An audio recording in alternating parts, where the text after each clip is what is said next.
ஆண்டவரும் இரட்சகருமாகிய இயேசு நாமத்திலே உங்கள் யாவரையும் இந்த வேத ஆராய்ச்சிக்கு நான் அன்புடன் வாழ்த்தி வரவேற்கிறேன். நம்ம வந்துட்டு நிச்சயமாக இந்த நாளிலே கர்த்தருடைய வார்த்தையை பகிர்ந்து கொள்வதற்கு பாஸ்டர் நம்ம மத்தியில இருக்கிறார். God's design for your family அப்படின்ற தலைப்பிலே நிச்சயம் நமக்கு இது ஆசீர்வாதமாக அமையும் என்று சொல்லி நான் விசுவாசிக்கிறேன். ஆகையால் நீங்க பைபிள் எல்லாம் எடுத்துக்கொள்ளுங்க, நோட் புக் எல்லாம் எடுத்துக்கொள்ளுங்க. பாஸ்டர் மத்தியிலே கர்த்தருடைய வார்த்தையை கொண்டு வருவார். இரண்டாவது, முடிஞ்ச அளவு நீங்க எல்லாரும் உங்களுடைய சவுண்ட் வந்துட்டு மியூட் பண்ணிருங்க. பாஸ்டர் பேசும் பொழுது எந்த ஒரு டிஸ்டர்பன்ஸ் நமக்கு இல்லாதபடிக்கு எல்லாரும் மியூட் பண்ணிட்டீங்கன்னா that will be really good. So அது நமக்கு நிச்சயம் ஒரு டிஸ்டர்பன்ஸா இல்லாதபடிக்கு கர்த்தர் நம்மை வழி நடத்துவார். இந்த வேளையிலே பாஸ்டர் ஜேம்ஸ் சோலமாடன் நம்ம மத்தியில இருக்கிறாங்க. Can I ask pastor to do the opening prayer? Pastor James Solomon, நீங்க ஆரம்ப ஜெபம் செய்து நம்மை வழி நடத்த முடியுமா? Okay. Okay, come. Is it okay? Yes. எங்கள் அன்புள்ள நல்ல பிதாவே, இந்த நாளுக்காக நாங்கள் நன்றி செலுத்துகிறோம். ஆண்டவரே, நம்முடைய சபையாக கூடி உம்முடைய வேதத்தை ஆராய்ந்து அறிந்து கொள்ளும்படியாக கொடுத்த இந்த தருவாய்க்காக நாங்கள் நன்றி செலுத்துகிறோம். இன்று உம்முடைய வேதத்தை பற்றியும் குடும்பத்தை பற்றியும் பேச போகிற உம்முடைய தாசனோடு கூட இருந்து நீர் அபிஷேகத்தை ஆசீர்வதித்து ஆண்டவரே, உம்முடைய வார்த்தை இருபுறமும் கூறுள்ள பட்டயத்து போல எங்களுக்கு வரும்படியாக தெளிவாக குடும்பத்தின ஆண்டவரே, குடும்பத்தை நீ ஸ்தாபித்தீர், அதனுடைய நோக்கம் என்ன என்பதை நாங்கள் அறிந்து கொள்ளும்படியாக இன்று எங்களுக்கு போதித்தருளும்படியாக பரிசுத்த ஆவியானவரே, நாங்கள் கேட்கிற சத்தியத்தினை தெளிவுபடுத்தும்படியாக நாங்கள் ஜெபிக்கிறோம். வேதத்தை ஆராய்ந்து உங்களுடைய சத்தியத்தை அறிந்து கொள்ளும்படியாக நீர் எங்களுக்கு கட்டளையிட்டு இருக்கிற அதற்காக ஸ்தோத்திரம். இந்த கூட்டத்தை ஆண்டவரே ஆரம்பம் முதல் கடைசி வரையில தேவாவியானவரே நீர் வழி நடத்தி ஆசீர்வதிக்கும்படியாக கர்த்தர் இரட்சகருமாகிய இயேசு கிறிஸ்துவின் நாமத்தில் வேண்டிக் கொள்கிறோம் நல்ல பிதாவே. ஆமென். ஆமென். ஆமென். Thank you pastor. Now நம்ம கைகளை தட்டினா கேட்காது, அதனால பரவாயில்ல, கைகளை தட்டி நம்ம பாஸ்டரை வரவேற்போம். Pastor, it's your time pastor. Welcome pastor. Okay, I make you. எந்த பாஸ்டர்? Who is it?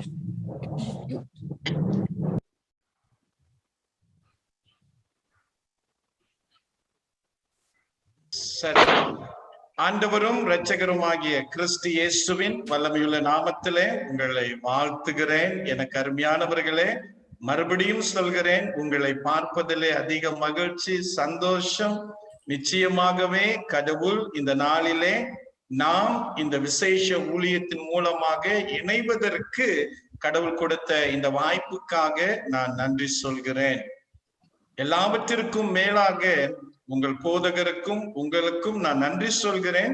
இந்த வாய்ப்பை எனக்கு கொடுத்ததற்காக. நம் மத்தியிலும் கூட நம்முடைய மூத்த போதகர் மறைத்திரு டாக்டர் ஜேம்ஸ் சாலமடன் அன்டி இருக்கிறாங்க. அவங்க இருப்பது நமக்கு மிகப்பெரிய ஆசீர்வாதம். ஆக அவர்களையும் நான் மெச்சித்துக் கொள்ள விரும்புகிறேன். எனக்கு அருமையானவர்களே, இந்த நாளிலும் கூட நிச்சயமாக ஆண்டவர் நம்மோடு கூட பேசுவார் என்பதிலே எந்த ஒரு சந்தேகமும் கிடையாது. நம்முடைய குடும்பத்தினுடைய சூழ்நிலையை நன்கு தேவன் அறிந்திருக்கிறார். ஆகவே இந்த நாளிலும் கூட தேவனுடைய வார்த்தையிலிருந்து நம்மோடு பேச விரும்புகிறார். நம்முடைய பிரச்சனைகளை, தேவைகளை நாம் மேற்கொள்ளும்படியாக, சரியான விதத்துல மேற்கொள்ளும்படியாக நமக்கு உதவி செய்ய காத்து கொண்டிருக்கிறார். ஆகவே கடவுள் நமக்கு போதிக்கிற அவருடைய வார்த்தையாகப்பட்டது நம்மிலே நிலை கொண்டிருக்க கவனமாய் கேளுங்கள், கருத்தாய் கேளுங்கள். கேட்டதை உங்கள் உள்ளத்திலே பதிவு செய்து உங்கள் அன்றாட வாழ்க்கையில அதை கடைபிடிக்க உதவி செய்யுங்கள். நிச்சயமாகவே கடவுள் உங்களை ஆசீர்வதிப்பாராக. இந்த பாடத்திட்டம் கொலோசியர் 3ஆம் அதிகாரம் 18வது வசனம் தொடங்கி 21வது வசனம் முடிய இந்த பகுதியிலிருந்து ஒரு நீண்ட பாடத்திட்டத்தை நான் தமிழ் மெத்தடிஸ்ட் திருச்சபை உலுக்கலாங்கும் மற்றும் செமிஞேக்கும் ஆயத்தப்படுத்தி இருக்கிறேன். இந்த பாடத்திட்டம் 4 பகுதிகளாக பிரிக்கப்படுகிறது. 4 வித்தியாசமான வாரங்களிலே இந்த பாடத்திட்டம் போதிக்கப்படுகிறது. ஆயினும் இந்த 4 வித்தியாசமான பாடத்திட்டத்தை நான் உங்களிடத்திலே இன்று 1.5 மணி நேரத்திற்குள் முடிக்க பிரயாசப்படுகிறேன். ஆகவே நான் அதிகமாய் தமிழிலே மாத்திரம் பேச விரும்புகிறேன். ஆங்கிலத்துல பேசும் பொழுது அதிக நேரம் எடுத்து விடுகிறது. ஆகவே நான் அதிகமாய் தமிழிலே பேச விரும்புகிறேன். அடுத்து எனக்கு அருமையானவர்களே, உங்களுக்கு கேள்விகள் இருக்குமே என்றால், விளக்கங்கள் இருக்குமே என்றால் தயங்காமல் நீங்கள் என்னிடத்துல கேட்க வேண்டும். கேட்பீர்கள் என்றால் மற்றவர்களுக்கு அது பிரயோஜனமாக இருக்கும். ஆகவே தயவு செய்து விளக்கங்கள், கேள்விகள் இருந்தால் நீங்கள் தயவாய் கேளுங்கள். கடவுள் நம்மை இந்த விசேஷ பாடத்திட்டத்துல வழி நடத்துவாராக. நான் உங்கள் போதகரை பாராட்டுகிறேன். விசேஷ வண்ணமாக இந்த மாதம் உங்களுடைய அருமையான சபையில குடும்ப மாதமாக அனுசரிக்க அவர் திட்டம் வைத்ததற்காக இது ஒரு அருமையான திட்டம். இப்படியாக குடும்ப மாதமாக அனுசரிக்கும் பொழுது அநேக காரியங்கள் குடும்பத்தை குறித்து கற்றுக்கொள்கிறோம். குடும்பம் அது நிமித்தம் ஆசீர்வதிக்கப்படுகிறது. ஆக தேவன் உங்கள் அருமையான போதகரை ஆசீர்வதிப்பாராக. போதகரோடு இணைந்து நீங்கள் தொடர்ந்து ஊழியம் செய்யுங்கள். பாடத்திட்டத்திற்குள் பிரவேசிப்போம். அன்பானவர்களே, ஒரு கேள்வியோடு கூட நான் ஆரம்பிக்க விரும்புகிறேன். ஆங்கிலத்திலே என்னுடைய நோட்ஸ் இருந்தாலும் கூட நான் தமிழிலே உங்களோடு கூட பேச இருக்கின்றேன். ஆகவே நீங்கள் கவலைப்பட வேண்டாம். நிச்சயமாக இந்த நோட்ஸ் உங்களுக்கு கொடுக்கப்படும். இந்த காரியமாகப்பட்டது குறிப்பாக குடும்பத்தை குறித்து நாம் பார்க்க போகிறோம். ஆகவே இது உங்களுக்கு மாத்திரமல்ல, எனக்கும் அன்பானவர்களே, எனக்கும் ஆண்டவர் என்ன கற்றுக் கொடுக்கிறார் என்பது மிக முக்கியமாக இருக்கிறது. ஆகவே உங்கள் குடும்பத்திற்கு மாத்திரம் இந்த பகுதியில் உங்களுக்கு போதிக்கிற என்னுடைய குடும்பத்திற்கும் எனக்கும் இது மிக முக்கியமாக காணப்படுகிறது. உங்களுக்கு நான் ஒரு உண்மை சொல்ல வேண்டும். அது என்னவென்று சொன்னால், நான் இதை என்னுடைய சபைக்கு போதிக்கும் பொழுது என்னுடைய பிள்ளைகள், மனைவி இதை முதலாவது கேட்டிருக்கிறார்கள். அவர்களுக்கு நான் போதித்திருக்கிறேன். சரிங்களா? சரி, முதல் கேள்வி என்னவென்றால், உங்கள் குடும்பத்திலே கடவுள் எங்கே இருக்கிறார்? Is God at home in your house? உங்கள் வீட்டிலே இருக்கிற உங்கள் குடும்பத்திலே ஆண்டவர் இருக்கின்றாரா? நீங்கள் இந்த கேள்வியை ஒருவேளை பரியாசமாய் பார்க்கலாம், அலட்சியமாக கூட நீங்கள் பார்க்கலாம், அல்லது அன்பானவர்களே இது என்ன கேள்வி என்று கூட நீங்கள் கேள்வியோடு கூட பார்க்கலாம். ஆனால் எனக்கு அருமையானவர்களை நீங்கள் யோசிக்க வேண்டும், சிந்திக்க வேண்டும். உங்கள் வீட்டிலே இருக்கின்ற உங்கள் குடும்பத்திலே கடவுள் இருக்கிறாரா? கடவுள் இருக்கிறாரா? இந்த கேள்வி மிக முக்கியமான ஒரு கேள்வி.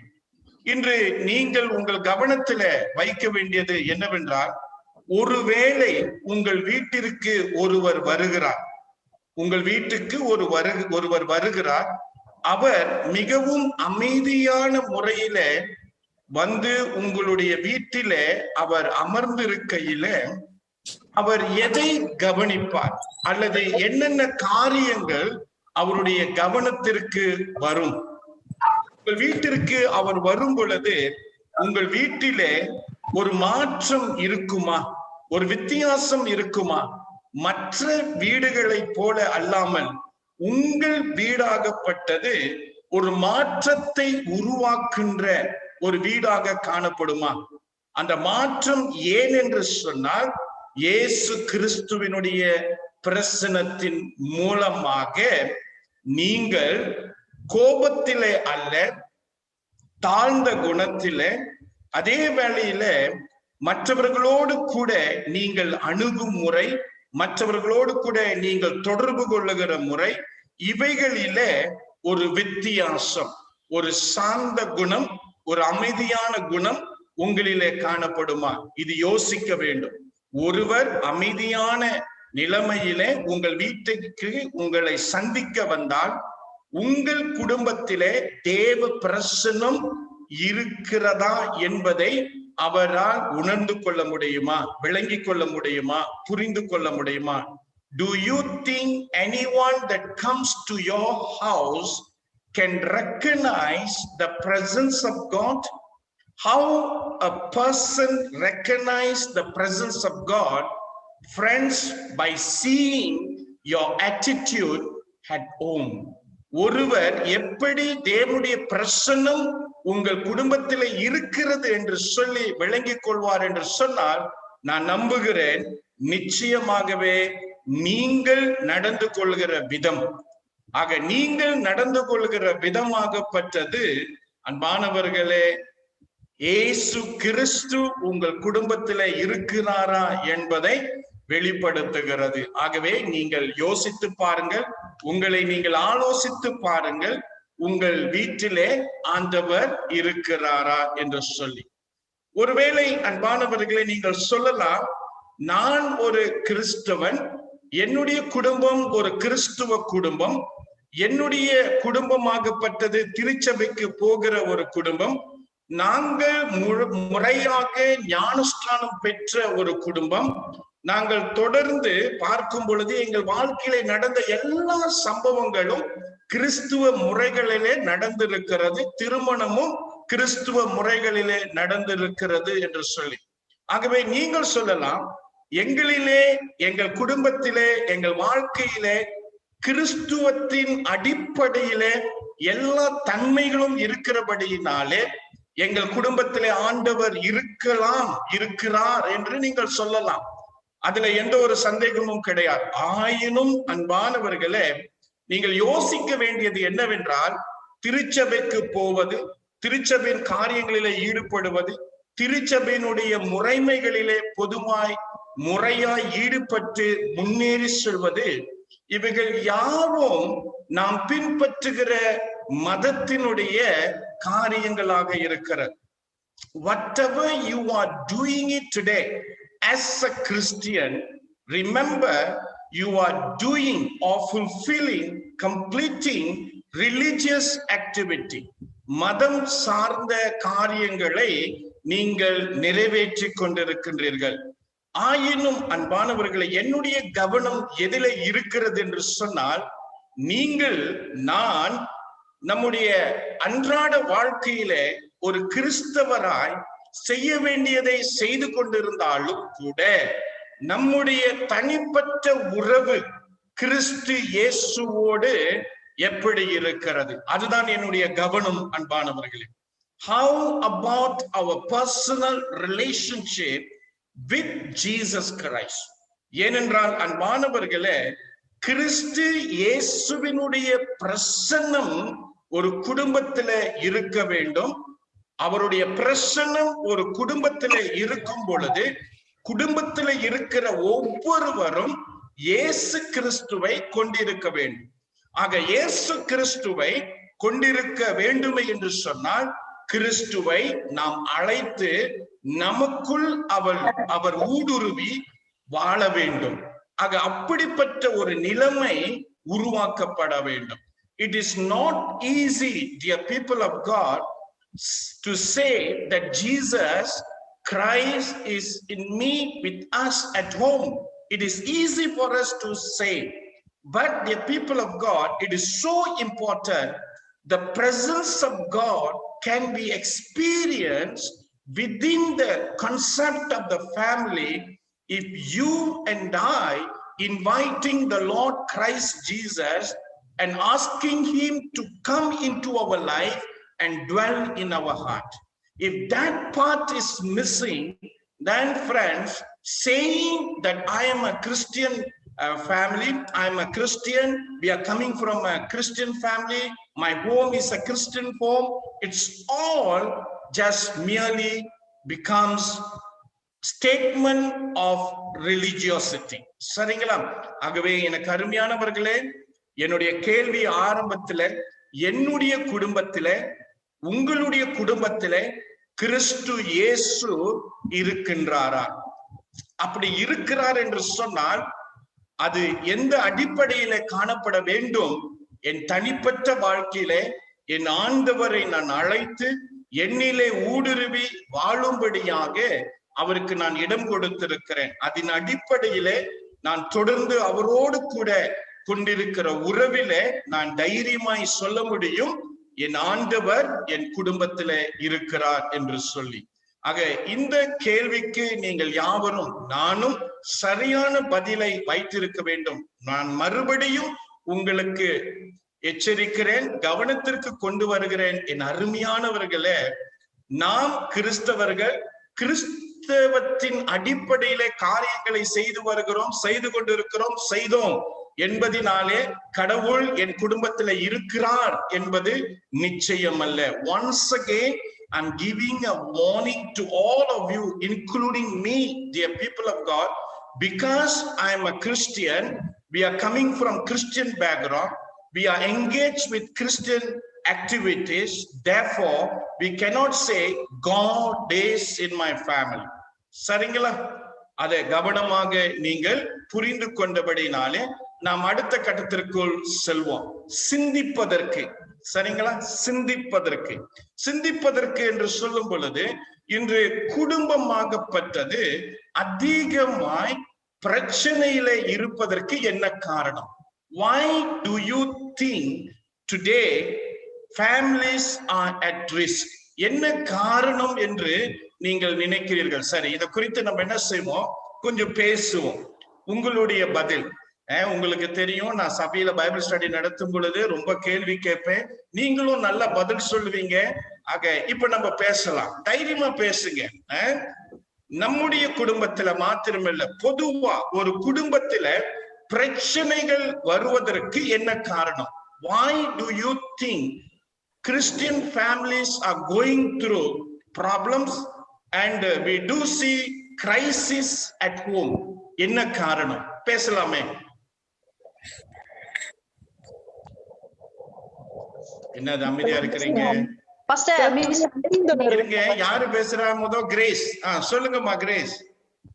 மிஸ் அண்டர்ஸ்டாண்டிங், கீழ்ப்படிதல் இல்ல. ஓகே, மிஸ் அண்டர்ஸ்டாண்டிங், குடும்பத்தில் இருக்கிறவர்களுக்கு சரியான ஒரு புரிந்துணர்வு அல்ல, கீழ்ப்படிதல் கிடையாது. நல்ல அருமையான பதில் அம்மா, குட். மற்றவர்கள் சமாதானம் இல்லாத சமாதானம். சரி, அதுதான் கேள்வி. ஏன் வீட்டில இன்று சமாதானம் அல்ல இல்லாமல் போனது? சமாதானத்திற்கு பதிலாக இன்றைய நாளிலே அதிகமாய் தர்க்கங்கள் உண்டாகி கொண்டிருக்கிறது. அதான் கேள்வி. சொல்லுங்க. Everybody got different thoughts, pastor. வேதத்துல சொல்லியிருக்கிறபடி என் நினைவுகள் உன் நினைவுகள் அல்லன்னு ஆண்டவர் சொல்லியிருக்காரு. அதோட இல்லாம சிலவங்க வேதத்தின்படி நடப்பாங்க, அதே மாதிரி எல்லாரும் நடக்கிறது இல்ல. அது கூட என் அருமை தாயே, உங்களை வாழ்த்துகிறேன். எல்லாருடைய எண்ணங்களும் வித்தியாசம். அம்மாவா இல்லைங்களா? அப்பா ஒண்ணு நினைச்சா அம்மா ஒண்ணு நினைக்கிறாங்க, பெற்றோர்கள் ஒண்ணு நினைச்சா பிள்ளைகள் வேற மாதிரி யோசிக்கிறாங்க. அம்மாவா இல்லைங்களா?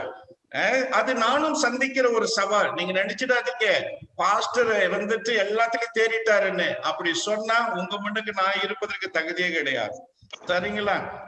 அம்மா நீங்க சொன்னது கரெக்ட். பெற்றோர்களுடைய சிந்தனை வேற, பிள்ளைகளுடைய எண்ணங்கள் வேற. எண்ணங்களில வித்தியாசம் இருக்கிறது. அந்த வித்தியாசத்தின் நிமித்தம் இன்று குடும்பத்திலே அவசியம் இல்லாத குழப்பங்கள் உருவாக்கி கொண்டிருக்கிறது. ஆமாவா இல்லைங்களா? Good, very good. அடுத்து சொல்லுங்க. செல்வம் பாஸ்டர். செல்வம், ஏன் செல்வம்? கம் ஐயா. ஈகோ, யாரு சரி யாரு தவறு? Okay, ego. Very good Selvam, you are right. சரிங்களா? You are right. கணவர் மனைவிக்குள்ள இப்ப ஈகோ வந்துட்டு. இது மாத்திரம் இல்லைங்க, உங்களுடைய கவனத்துக்கு நான் வருகிறேன். இன்றைக்கு பிள்ளைகள் பெற்றோர்களை காட்டிலும் சற்று படித்தவர்கள், அறிவாளிகள், அதிகமாய் அவர்கள் அறிவு பெற்றிருக்கிறார்கள். You must understand that. You must accept the truth. Comparing with us, our children are doing better. They are getting more information. They are very much knowledgeable. We are appreciating our children. So இப்ப என்ன ஆயிடுதுன்னா, pride வந்துருது. சரிங்களா? உள்ளுக்கு pride இருக்கிறது. நீ யாரு, நான் யாரு, நான் எப்படி, நீ எப்படி, இந்த pride உள்ளுக்கு வருகிறது. Very good, Selvam. Appreciating. You are right. One of the key reasons why families are going through conflict, because pride, ego. சரிங்களா? Very good. அடுத்து விட்டு கொடுக்கிற மனத்தன்மை இல்ல பாஸ்டர். விட்டு கொடுக்கிற தன்மை. அஜித் பேசுன மாதிரி இருக்குது. அஜித்தா? நான் தான் பேசுறேன் பாஸ்டர். ஓகே, பாருங்க மேய்ப்பன் கரெக்டா குரலை கண்டுபிடிக்கிறாரு. சரி, விட்டு கொடுக்கிற தன்மை. நான் ஆரம்பத்திலே சொன்னது போல, கிரேஸ் அம்மா சொன்னது போல, விட்டு கொடுக்கிற தன்மை, டாலரேட்டிங் வித் ஒன் another, அது மிகவும் பலவீனமாக இருக்கிறது. குடும்ப அமைப்புல விட்டு கொடுக்கிற தன்மை மிகவும் குறைவாக இருக்கிறது. அதுவும் ஒரு காரணம். மற்ற காரியங்கள் சொல்லுங்க. வெரி குட், நீங்க ரொம்ப பேசுறீங்க. Husband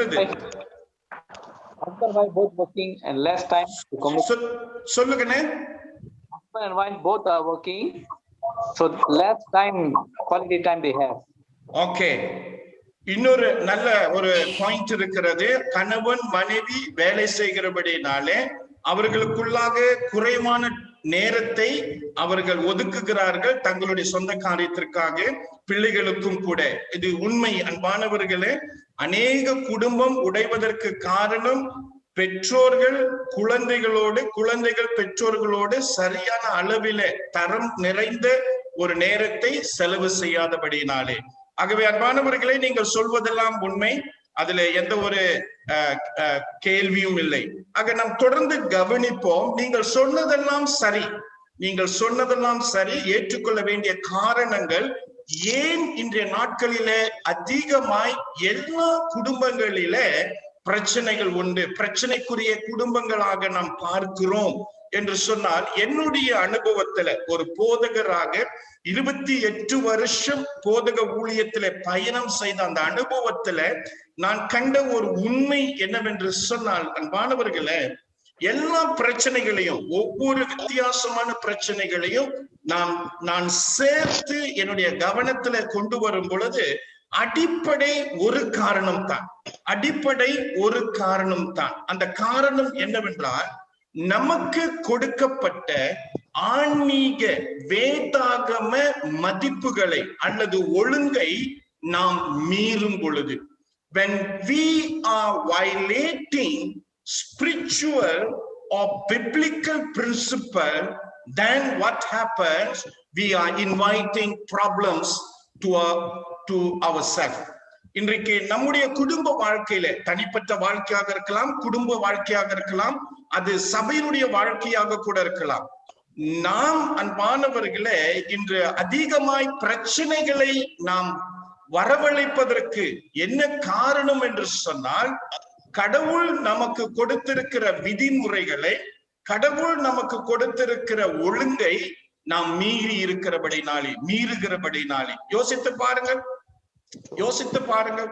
நீங்கள் உங்கள் தனிப்பட்ட வாழ்க்கையிலே, உங்கள் குடும்பத்திலே நீங்கள் செய்ய வேண்டிய வேதாகம விதிமுறைகளை முறையாய் கை கொள்ளாதபடியினாலே, அதை மீறினபடியினாலே, அது நிமித்தம் ஏற்பட்ட பிரச்சனைகள் தான் உங்கள் குடும்பத்திற்கு ஆபத்தாய் மாறி இருக்கிறது. அதுதானே உண்மை.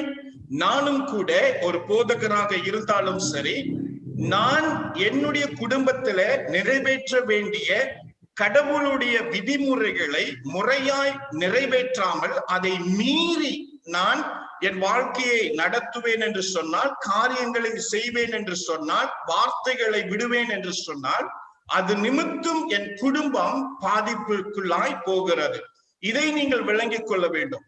ஆக மற்ற காரணங்கள் நம்முடைய குடும்பத்திற்கு விரோதமாய் செயல்பட்டு குடும்பத்தினுடைய அமைதி, சமாதானம், சந்தோஷத்தை அது குலைத்து போட்டாலும், அடிப்படையாக இருக்கிற ஒரு உண்மை என்னவென்றால், நாம் இயல்பாகவே அன்பானவர்களே கடவுள் நமக்கு விதித்த சட்ட திட்டங்களை, விதிமுறைகளை நாம் மீறுகிறோம். So we are to be extremely careful in practicing God's principle in our family.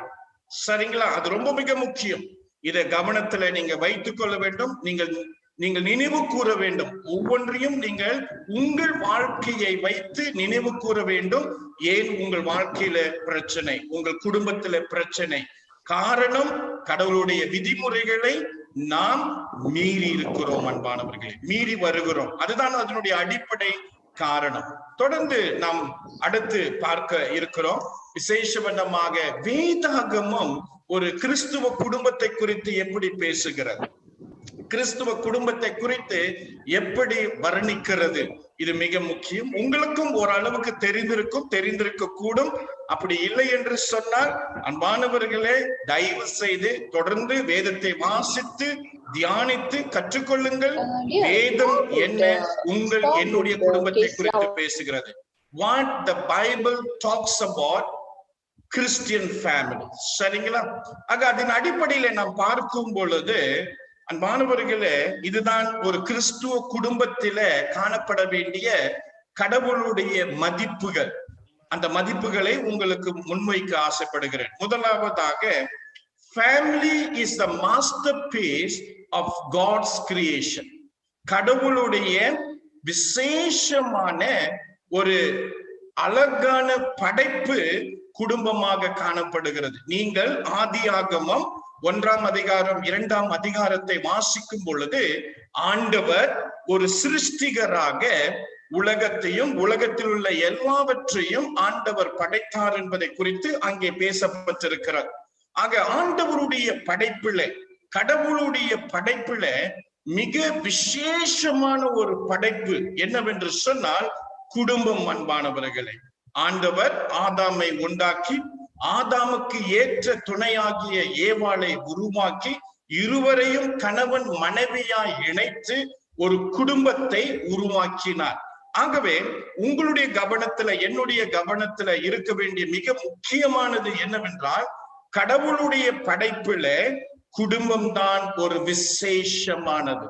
In the sight of God, in the creation of the Lord, you are to understand, dear people of God, that the family that God established by bringing Adam and Eve together as husband and wife is the masterpiece of God's creation. ஒரு விசேஷமான ஒரு படைப்பாக. ஆக இந்த நாளில உங்களுடைய குடும்பம் கடவுளுடைய விசேஷ திட்டத்துல உங்களுடைய குடும்பமாகப்பட்டது. எனக்கு அருமையானவர்களே, கடவுளால் உண்டாக்கப்பட்ட ஒரு விசேஷ படைப்பு. How many of you are looking at your family like that? சரிங்களா? How many of you are looking at your family in that way, in that manner, that God created my family, God established my family as a masterpiece of him? அந்த மாதிரி யார் பார்க்க வேண்டும். இரண்டாவதாக, இந்த தேவனுடைய திருமண அல்லது குடும்ப திட்டத்திற்குள் பார்க்கும் பொழுது திருமணம் மற்றும் பெற்றோர்த்துவம் எதை வெளிப்படுத்துகிறது என்று சொன்னால், தேவனை வெளிப்படுத்துகிறது, தேவனுடைய பண்பை வெளிப்படுத்துகிறது. அன்பானவர்களே, அதுதான் ஒரு விசேஷம். கிறிஸ்தவர்களுடைய குடும்பம் ஒரு விசேஷம் இந்த உலகத்துல என்று சொல்லும் பொழுது, முதலாவது கிறிஸ்துவ குடும்பத்தை கடவுள் படைத்த விதம். இரண்டாவதாக, அந்த குடும்பத்திலே இருக்கிற கணவன் மனைவி பிள்ளைகள் பெற்றோர்கள் என்கிற ஸ்தானத்துல இருக்கிறவர்கள் இந்த குடும்பத்தின் மூலமாக யாருடைய பண்புகள் வெளிப்படுகிறது? கிறிஸ்து இயேசுவினுடைய பண்புகள்.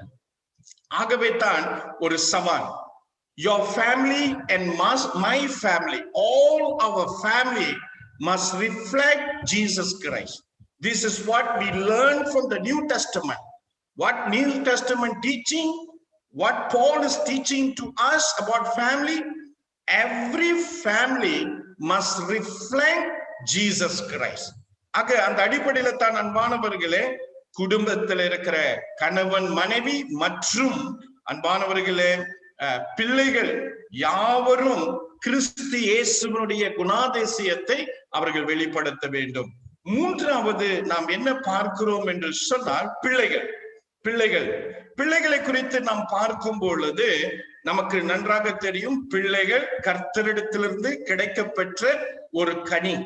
ஒரு ஆசீர்வாதம், ஒரு பரிசு. We all know that children are the gift of the Lord given to us. You must understand there are many couples today truly going through great challenges for not having children. But we are so blessed. கடவுளுடைய திட்டத்துல உங்களையும் என்னையும் ஆண்டவர் நினைவு கூர்ந்திருக்கிறார். அதனால மற்றவர்களை நினைவு கூர்லன்ட்டு நான் சொல்ல வரல, அது தப்பு. அப்படி இல்லை, அப்படி நீங்க யோசிக்க கூடாது. கடவுள் ஒவ்வொருவரையும் நினைவு கூறுகிறார். ஆயினும் ஆண்டவர் நமக்கு குழந்தைகளை கொடுத்திருக்கிறார். அந்த குழந்தைகள் கடவுளிடத்திலிருந்து நாம் பெற்றுக்கொண்ட பரிசு. ஆக இந்த விசேஷமான பரிசை நாம் சரியான விதத்திலே பாதுகாத்து பராமரித்து, இந்த பரிசாகப்பட்டது அன்பானவர்களே கடவுளுடைய அன்பை ருசித்து பார்ப்பதற்கு பெற்றோர்கள் முயல வேண்டும். What the parents must do, the parents' duty is to train your children to grow in the love of the Lord. கடவுளுடைய அன்பிலே உங்கள் பிள்ளைகளை வளர்க்க வேண்டும். ஏன் என்று சொன்னால், நம்முடைய பிள்ளைகள் கடவுளுடைய அன்பிலே வளரும் பொழுதுதான் அவர்கள் மற்றவர்களை நேசிக்க முடியும். உண்மைதானே? கரெக்ட் தானே? இன்றைக்கு மற்றவர்களை நம்முடைய பிள்ளைகள் நேசிக்க வேண்டும் என்று சொன்னால், முதலாவதாக அவர்கள் தங்களுடைய ஆண்டவரை நேசிக்க வேண்டும்.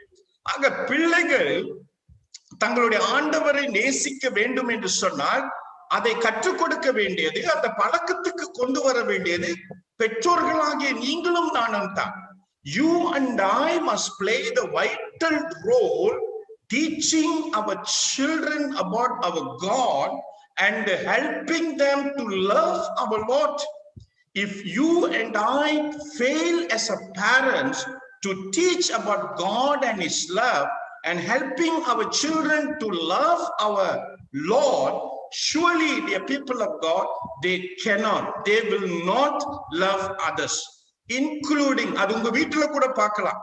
ஏன் உங்க வீட்டுல குழந்தைகளிடத்துல ஒரு நியாயமான ஒரு அன்பு இல்லை மற்றவர்களிடத்துல என்று சொல்லும் பொழுது, ஏதோ ஒரு பகுதியில நம்முடைய பிள்ளைகளிடத்துல நாம் கடவுளை குறித்து கற்றுக் கொடுக்க மறந்திருக்கிறோம். ஆகவே கடவுளுடைய திட்டத்துல நாம் எப்படி பார்க்கிறோம் என்று சொன்னால், தேவனுடைய குடும்ப அமைப்புல நாம் எப்படி பார்க்கிறோம்? குடும்பத்தை உருவாக்கினவர் கடவுள். அந்த குடும்பத்திற்குள் கணவனையும் மனைவியும் திருமணத்தில இணைத்து, ஆணையும் பெண்ணையும் திருமணத்தில இணைத்து அவர்களை பெற்றோர்களாக உருவாக்கி அவர்கள் மூலமாய் கிறிஸ்துவினுடைய குணம் வெளிப்பட வேண்டும். மூன்றாவதாக அவர்களுக்கு கொடுக்கப்படுகிற குழந்தைகள் கடவுளுடைய அன்பிலே வளர்ந்து மற்றவர்களை நேசிக்கிறவர்களாக காணப்பட வேண்டும். இந்த அமைப்பு ஒவ்வொரு கிறிஸ்துவ குடும்பத்துல கட்டாயமாக இருக்க வேண்டும். இந்த உண்மை நம்முடைய இருதய பலகையில ஆழமாய் எழுத வேண்டும். இல்லாவிட்டால் அன்பானவர்களே, செயல்முறைக்கு நாம் கொண்டு வருவதற்கு கஷ்டம். சரிங்களா? சரி, வருவோம். இன்றைய நாளிலே நான் உங்களுக்கு கொடுத்த இந்த வேதாகம பகுதி, இதை நீங்களும் நானும் விளங்கிக் கொள்வதற்கு முன்பதாக நோட்ஸ்ல நான் போடல இது. ஆகவே நான் உங்களுக்கு விளக்க ஆசைப்படுகிறேன். அப்போஸ்தலனாகிய பவுல் கொலோசியர் திருச்சபைக்கு அவர் கடிதம் எழுதும் பொழுது 3ஆம் அதிகாரத்துல 18ஆம் வசனம் தொடங்கி 25ஆம் வசனம் முடிய அவர் மிக முக்கியமான ஒரு உண்மையை குறித்து எழுதுகிறார். குறிப்பாக 18வது வசனம் தொடங்கி 21வது வசனம் முடிய இந்த பகுதியாகப்பட்டது எதை குறித்து பேசுகிறது என்று சொன்னால், ஆண்டவர் வகுத்திருக்கிற திட்டம் கிறிஸ்துவ குடும்பங்களுக்கு. உங்கள் கவனத்தில அப்போஸ்தலனாகிய பவுல் இந்த கடிதத்தை கொலோசியருக்கு எழுதியிருக்கிறார். கொலோசியர்கள் எதை தெரிந்து கொள்ள வேண்டும், விளங்கிக் கொள்ள வேண்டும்? கடவுள் எவ்விதமான திட்டத்தை அவர் வரைந்து வைத்திருக்கிறார் குடும்பத்திற்கு. You are to understand this letter written by Paul for the Colossians, and you must understand this particular passage talks about God's design for the family, God's design for the Christian family. Particularly, this design talks for Colossians, and today it talks to us also. அன்றைய நாளிலே அப்போஸ்தலனாகிய பவுல் இதை எழுதும் பொழுது கொலோசியர்களுடைய நிலைமையை முன்வைத்து எழுதினார். இன்று நமக்கும் அது மிக பிரயோஜனம். ஆக ஏன் பவுலாகப்பட்டவர் இந்த பகுதியை இங்கே எழுத வேண்டும்? என்ன காரணம்? Why do you think there is a need for Paul to give God's design family frame to the Colossians? And for today, it is for you and me. ஏன்? என்ன காரணம்? ஆக அந்த பின்னணியை உங்களுக்கு நோட்ஸ்ல நான் போடல, பட் அன்பானவர்களே, நான் உங்களுக்கு அதை குறித்து கற்றுக் கொடுக்க விரும்புகிறேன். You must understand the background. Without understanding the background, and you will not understand what Paul is trying to develop. நீங்க இதனுடைய பின்னணியை விளங்கிக் கொள்ளாவிட்டால் நிச்சயமாகவே அன்பானவர்களே, ஏன் பவுல் இப்படியாக பேசுகிறார், எதற்காக இதை பேசுகிறார் என்பது உங்களுக்கு புரியாமல் போய்விடும். முதலாவதாக the background. நீங்கள் கவனிக்க வேண்டியது என்னவென்றால், கொலோசிய திருச்சபையில அதிகமானவர்கள் கிறிஸ்துவை இடையிலே இரட்சகராக ஏற்றுக்கொண்டவர்களாக காணப்படுகிறார்கள். Many believers in Colossians are the converts. இவர்கள் யாவரும் மற்ற மத வழிபாடுகளிலிருந்து கிறிஸ்துவை இரட்சகராக ஏற்றுக்கொண்டவர்கள். குறிப்பாக யூதர்கள், இரண்டாவதாக புறஜாதி மக்கள், மூன்றாவதாக எந்த மதத்தையும் வழிபடாதவர்கள். There are few different groups of people accepted Jesus Christ in those days. These are the people. Who are they? Jews, Judaizers, second pagans, third Gentiles. இப்ப என்ன நடக்கிறது என்று சொன்னால் அன்பானவர்களே, இவர்கள் கிறிஸ்துவை ஏற்றுக்கொள்வதற்கு முன்பதாக குடும்ப அமைப்பிலே அவர்கள் எவ்விதமாய் நடந்து கொண்டார்களோ அதே விதமாய் அவர்கள் கிறிஸ்துவை ஏற்றுக்கொண்ட பிறகும் நடக்க ஆரம்பித்தார்கள். Whatever values they practiced while they were Jews, pagans and Gentiles, same thing, similar thing they continue to practice after accepting Christ Jesus as their personal savior. அது என்னவென்று நீங்கள் விளங்கிக் கொள்ள வேண்டும். முதலாவதாக யூதர்களாகப்பட்டவர்கள், the Judaizers. யூதர்கள் அன்பானவர்களே, அவர்கள் எப்பொழுதுமே திருமணத்தை அவர்கள் நம்மை போன்று கிறிஸ்தவர்களை போன்று அவர்கள் அனுசரிப்பது கிடையாது. சரிங்களா? குறிப்பாக யூதர்கள் ஏன் திருமணம் செய்கிறார்கள் என்று சொன்னால், குறிப்பாக இது கிறிஸ்தவ யூதர்கள் அல்ல, கிறிஸ்துவுக்கு முன் அவர்கள் யூதர்களாக இருந்த காலகட்டத்தில் அநேக யூதர்கள் திருமணம் ஏன் செய்து கொள்கிறார்கள் என்று சொன்னால், அவர்களுடைய மாம்ச இச்சைக்காக, அவர்களுடைய சரீர தேவைகளை பூர்த்தி செய்வதற்காக. You have to understand, according to the Jewish practice, the Judaizers or the Jews, they marry because for their own flesh, needs of the flesh to be fulfilled. காமத்தின் அடிப்படையிலே அவர்களுடைய சரீர தேவைகள் நிறைவேறுவதற்காக திருமணம் செய்வார்கள்.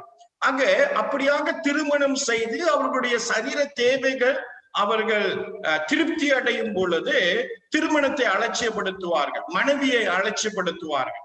ஆக இந்த நிலைமை யூதர்களிடத்துல இருந்தது. இதே யூதர்கள் இப்பொழுது கிறிஸ்துவுக்கு வந்த பிறகும் அவர்கள் முன்பதாக என்ன செய்தார்களோ அதையே தான் கிறிஸ்துவுக்குள் வந்த பிறகும் செய்ய ஆரம்பித்து விட்டார்கள். இரண்டாவதாக அன்பானவர்களே, எந்த மதத்தை சார்ந்திராதவர்கள், the pagans, எந்த மதத்தையும் சார்ந்திராதவர்கள், இவர்கள் தங்களுடைய திருமண வாழ்க்கையில மிக குறைவான ஒப்பு கொடுத்தலை கொண்டிருந்தார்கள். மிக குறைவான ஒப்பு கொடுத்தலை அவர்கள் கொண்டிருந்தார்கள். அநேக வேளைகளிலே அவர்கள் அன்பானவர்களே தங்களுடைய குடும்ப காரியங்களிலே கவனம் இல்லாமல் அலட்சியப்படுத்தி அன்பானவர்களே அவர்கள் வாழ்ந்து வந்தார்கள். The pagans also had less commitment to their marriage. to their marriage. And also they always, dear people of God, become very much ignorant, or they always despise their family. ஆக இதுவும் மன்னிக்க வேண்டும், இதுவும் அன்பானவர்களை கிறிஸ்துவுக்கு இயேசுவுக்கு வந்த பிறகும் இதே விதத்துல தான் நடந்தது. Pagans, after receiving the Lord Jesus Christ as their personal savior, they continue to behave like that. No commitment in their marriage, very, very, very less commitment. Commitment is lacking, and they continue to treat their wife, the family, without any commitment.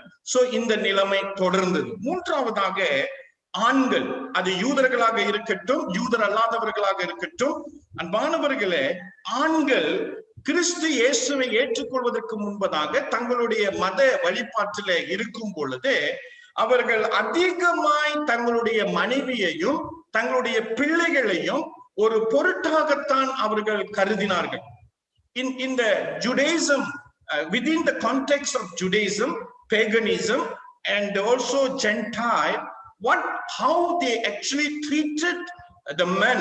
The men treated their wife and the children as a property, ஒரு பொருளுக்கு அடிப்படையாக அவர்கள் தங்களுடைய மனைவியையும் பிள்ளைகளையும் அவர்கள் என்ன செய்தார்கள், நடத்தி வந்தார்கள். அது மாத்திரமல்ல, இன்னொரு மிக முக்கியமான காரியம் அது என்னவென்று சொன்னால், அன்பானவர்களே, அக்காலத்திலே தவறான போதனைகள் இருந்தது, உங்களுக்கு நன்றாக தெரியும். கொலோசியர் எழுதிய நிருபத்திலே பவுல் அதை குறித்தும் பேசியிருக்கிறார். தவறான போதனை. இந்த தவறான போதனையிலே ஒன்று, அன்பானவர்களே, என்னவென்று சொன்னால், குடும்பத்தை குறித்து ஒரு அலட்சிய போதனை. குடும்பத்தை குறித்து ஒரு அலட்சிய போதனை.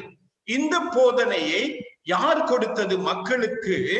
அன்பானவர்களே, தவறான போதகர்கள், தவறாய் போதிக்கிறவர்கள். The wrong or the false teaching about family. So in those days, the false teacher, what they did, they teaching wrong thing about family to the people around Colossae. கொலோசை பட்டணத்தில் இருக்கிற மக்களுக்கு அவர்களுடைய காதுக்கு இனிமையான, அன்பானவர்களே, போதனையை கொடுத்து வந்தார்கள். ஆக அந்த போதனையில நம்ம என்ன பார்க்கிறோம்? கிறிஸ்துவினுடைய மதிப்புகள் இல்லை. The false teachers message, whatever they are teaching to the people, they don't see the values of Jesus Christ. They completely ignoring, dividing, and also denying the values of the Lord Jesus Christ.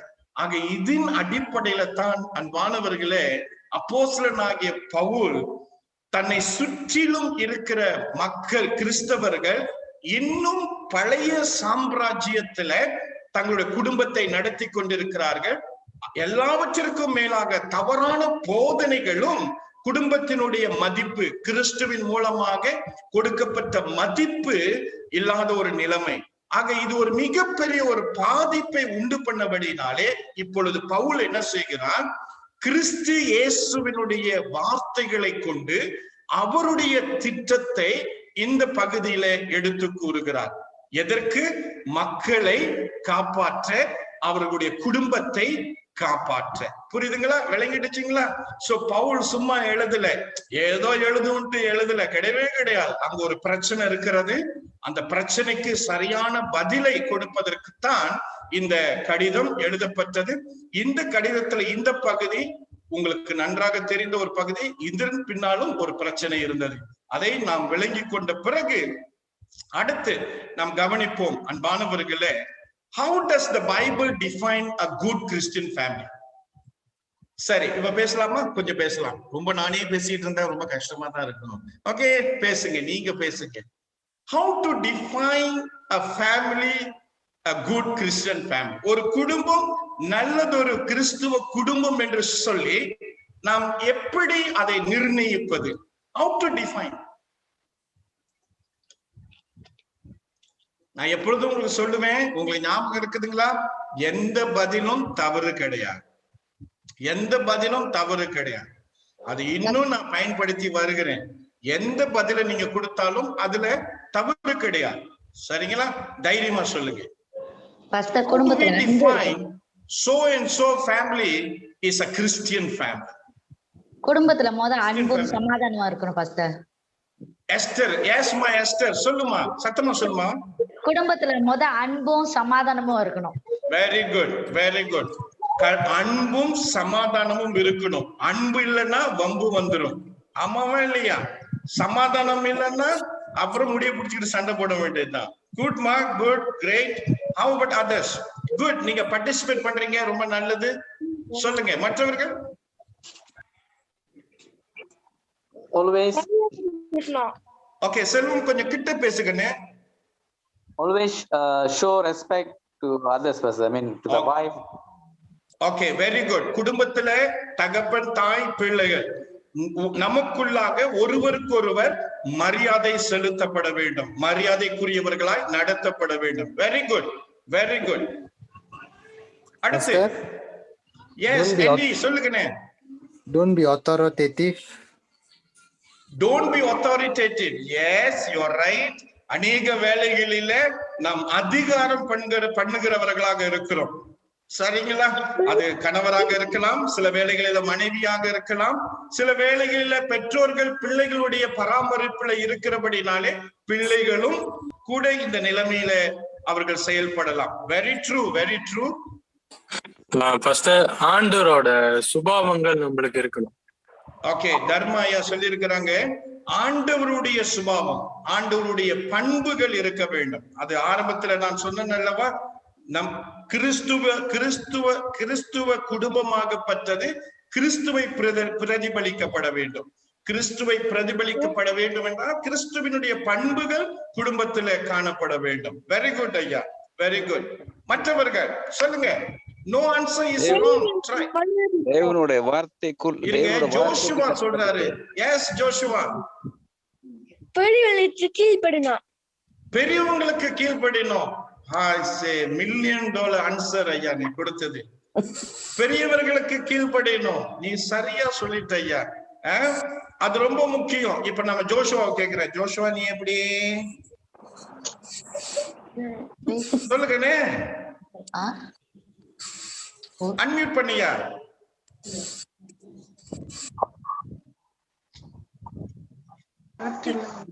நீ கீழ்படுறிய அம்மாவுக்கு அப்பாக்கலாம்? ஆமா. Okay, very good, very good. மற்றவர்கள் யாரோ ஒருத்தவங்க சொன்னீங்களே. Okay, அஜிதையா கொஞ்சம் wait பண்ணுங்க. சுசிலா அம்மா சொல்லிருக்கோம். ஓகே, சொல்லுங்கம்மா. As you say, practice God's principles in our families. Okay, practicing God's principles in our family. மறுபடியும் சொல்றேன், கடவுளுடைய தன்மைகளை நம்முடைய குடும்ப வாழ்க்கையில செயல்முறைக்கு கொண்டு வருவது சாதாரண காரியம் அல்ல, லேசான காரியம் அல்ல. ஆனால் அதை முயற்சியெடுத்து செயல்பட வேண்டும். அதுல தான் நமக்கு நன்மை. வெரி ட்ரூமா. அடுத்து அஜித்தையா சொல்லுங்க பாப்போம். அதே காரியம் தான் சொல்ல வரேன் பாஸ்டர். அது பரிசுத்த வேதாத்தில் இருக்கிற வார்த்தைகளை நம்ம வார்த்தைக்குள் கட்டுப்பட்டு இருக்க வேண்டும் சொல்லுவாங்க. சரி, வெரி குட், வெரி குட். இன்னொரு சிலர் சொல்லலாமே, உங்களோட அனுபவத்தை சொல்லலாமே. குட் அண்டர்ஸ்டாண்டிங் இருக்கணும் பாஸ்டர். எஸ், குட் அண்டர்ஸ்டாண்டிங் இருக்கணும். பெற்றோர்களுக்குள்ளாக பிள்ளைகள், பெற்றோர்களுக்குள்ளாக ஒருவருக்கொருவர் குட் அண்டர்ஸ்டாண்டிங் இருக்கணும். யூ ஆர் ரைட் அம்மா. பிள்ளைகள் வளர வளர பெற்றோர்களும் சவாலாக இருக்கின்றார்கள், பிள்ளைகளும் நமக்கு சவாலாக இருக்கிறாங்க. நாம ரொம்ப புரிந்துணர்வோடு இருக்கணும். Yes, you are right. சரி, இன்னொரு கடைசி பதில் சொல்லுங்க பாபா. Patience and perseverance. பொறுமை, பொறுமையும் அதே சமயத்துல சகிப்பு தன்மை. Patience and perseverance. You are right. சரிங்களா? அதாவது பவுல் இந்த பகுதியை எழுதுவதற்கு முன்பதாக அவர் ஒரு பகுதியில வேதத்துல இல்ல, இது சரித்திரத்தை நான் வாசித்து உங்களுக்கு சொல்றேன்.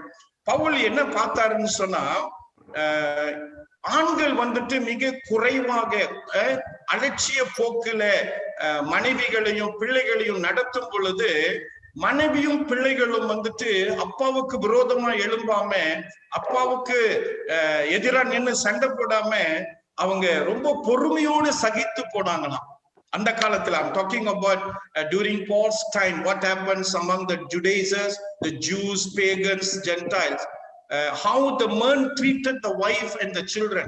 they treated very badly. But in response to that, wife and the children being very patient and also persevered the nonsense of their husband. இன்றைக்கு அதை தான் நம்ம பார்க்கிறோம் எஸ்டர் சொல்கிறதையும். தேங்க்ஸ் இந்த மாதிரி அப்பப்போ உங்களை கேள்வி கேட்டாதான் எனக்கும் கொஞ்சம் ஜாலியா இருக்கிறது. சரிங்களா? ஓகே, நம்ம அடுத்து போவோம்.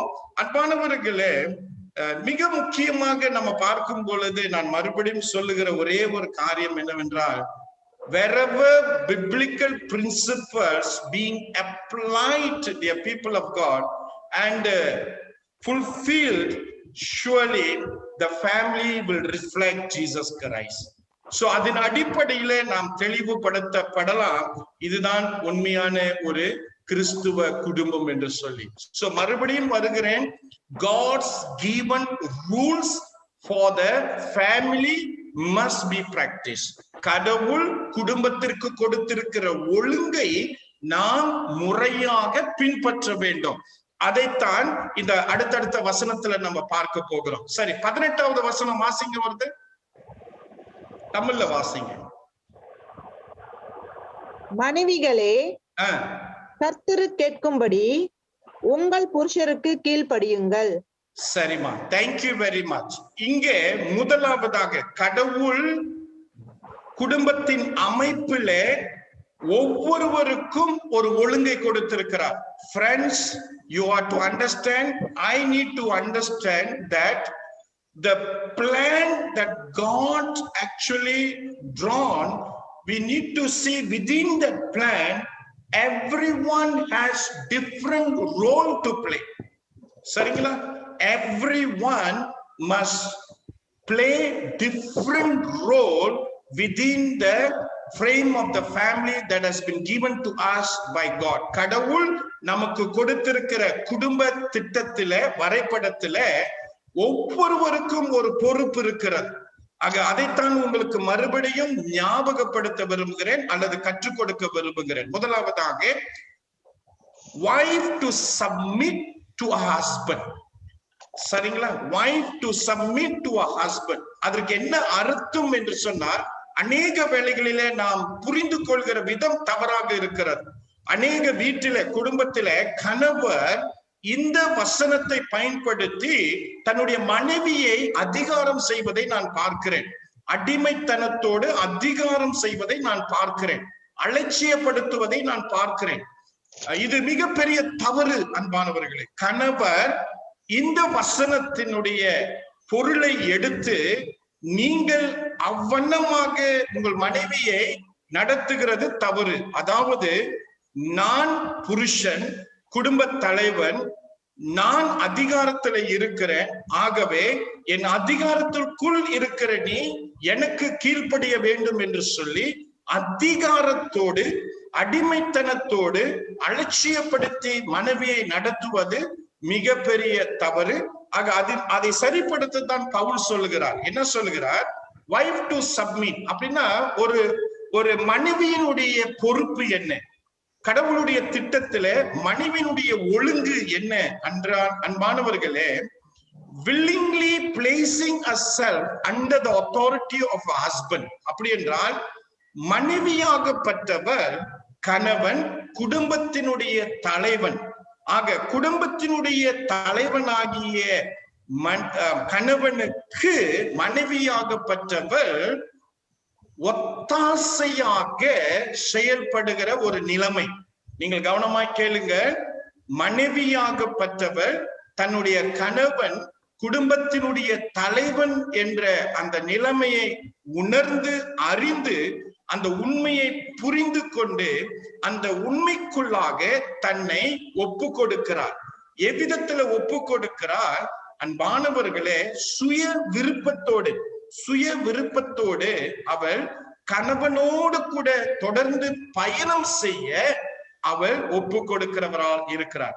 The wife, dear people of God, knowing the role of the husband as a head of the family, she is actually submitting herself willingly to support the husband in everything and for everything. That is the role of the wife. ஆக ஒரு மனைவியினுடைய உண்மையான ஒழுங்கு கடவுளுடைய அமைப்புல என்ன நாம் பார்க்கிறோம்? மனைவியாகப்பட்டவள் விளங்கிக் கொள்ள வேண்டும். கணவன் குடும்பத்தினுடைய தலைவன். ஆகவே தலைவனாகிய கணவனுடைய வாழ்க்கையின் பயணத்துல, குடும்பத்தினுடைய பயணத்துல மனைவியாகப்பட்டவர் கணவனோடு கூட இணைந்து எல்லாவற்றிலேயும் ஒத்தாசையாக இருந்து கணவனோடு பயணம் செய்ய வேண்டும். இதுதான் பவுலாகப்பட்டவர் சொல்லுகிற ஒரு ஒழுங்கு கடவுளுடைய அமைப்பில்லை. சரிங்களா? இதை விளங்கி கொண்டு கணவர் மிக ஜாக்கிரதையாக இருக்க வேண்டும். அந்த அடிப்படையில இந்த சில புத்திமதிகளை மனைவிக்கு நான் சொல்ல விரும்புகிறேன். சரிங்களா?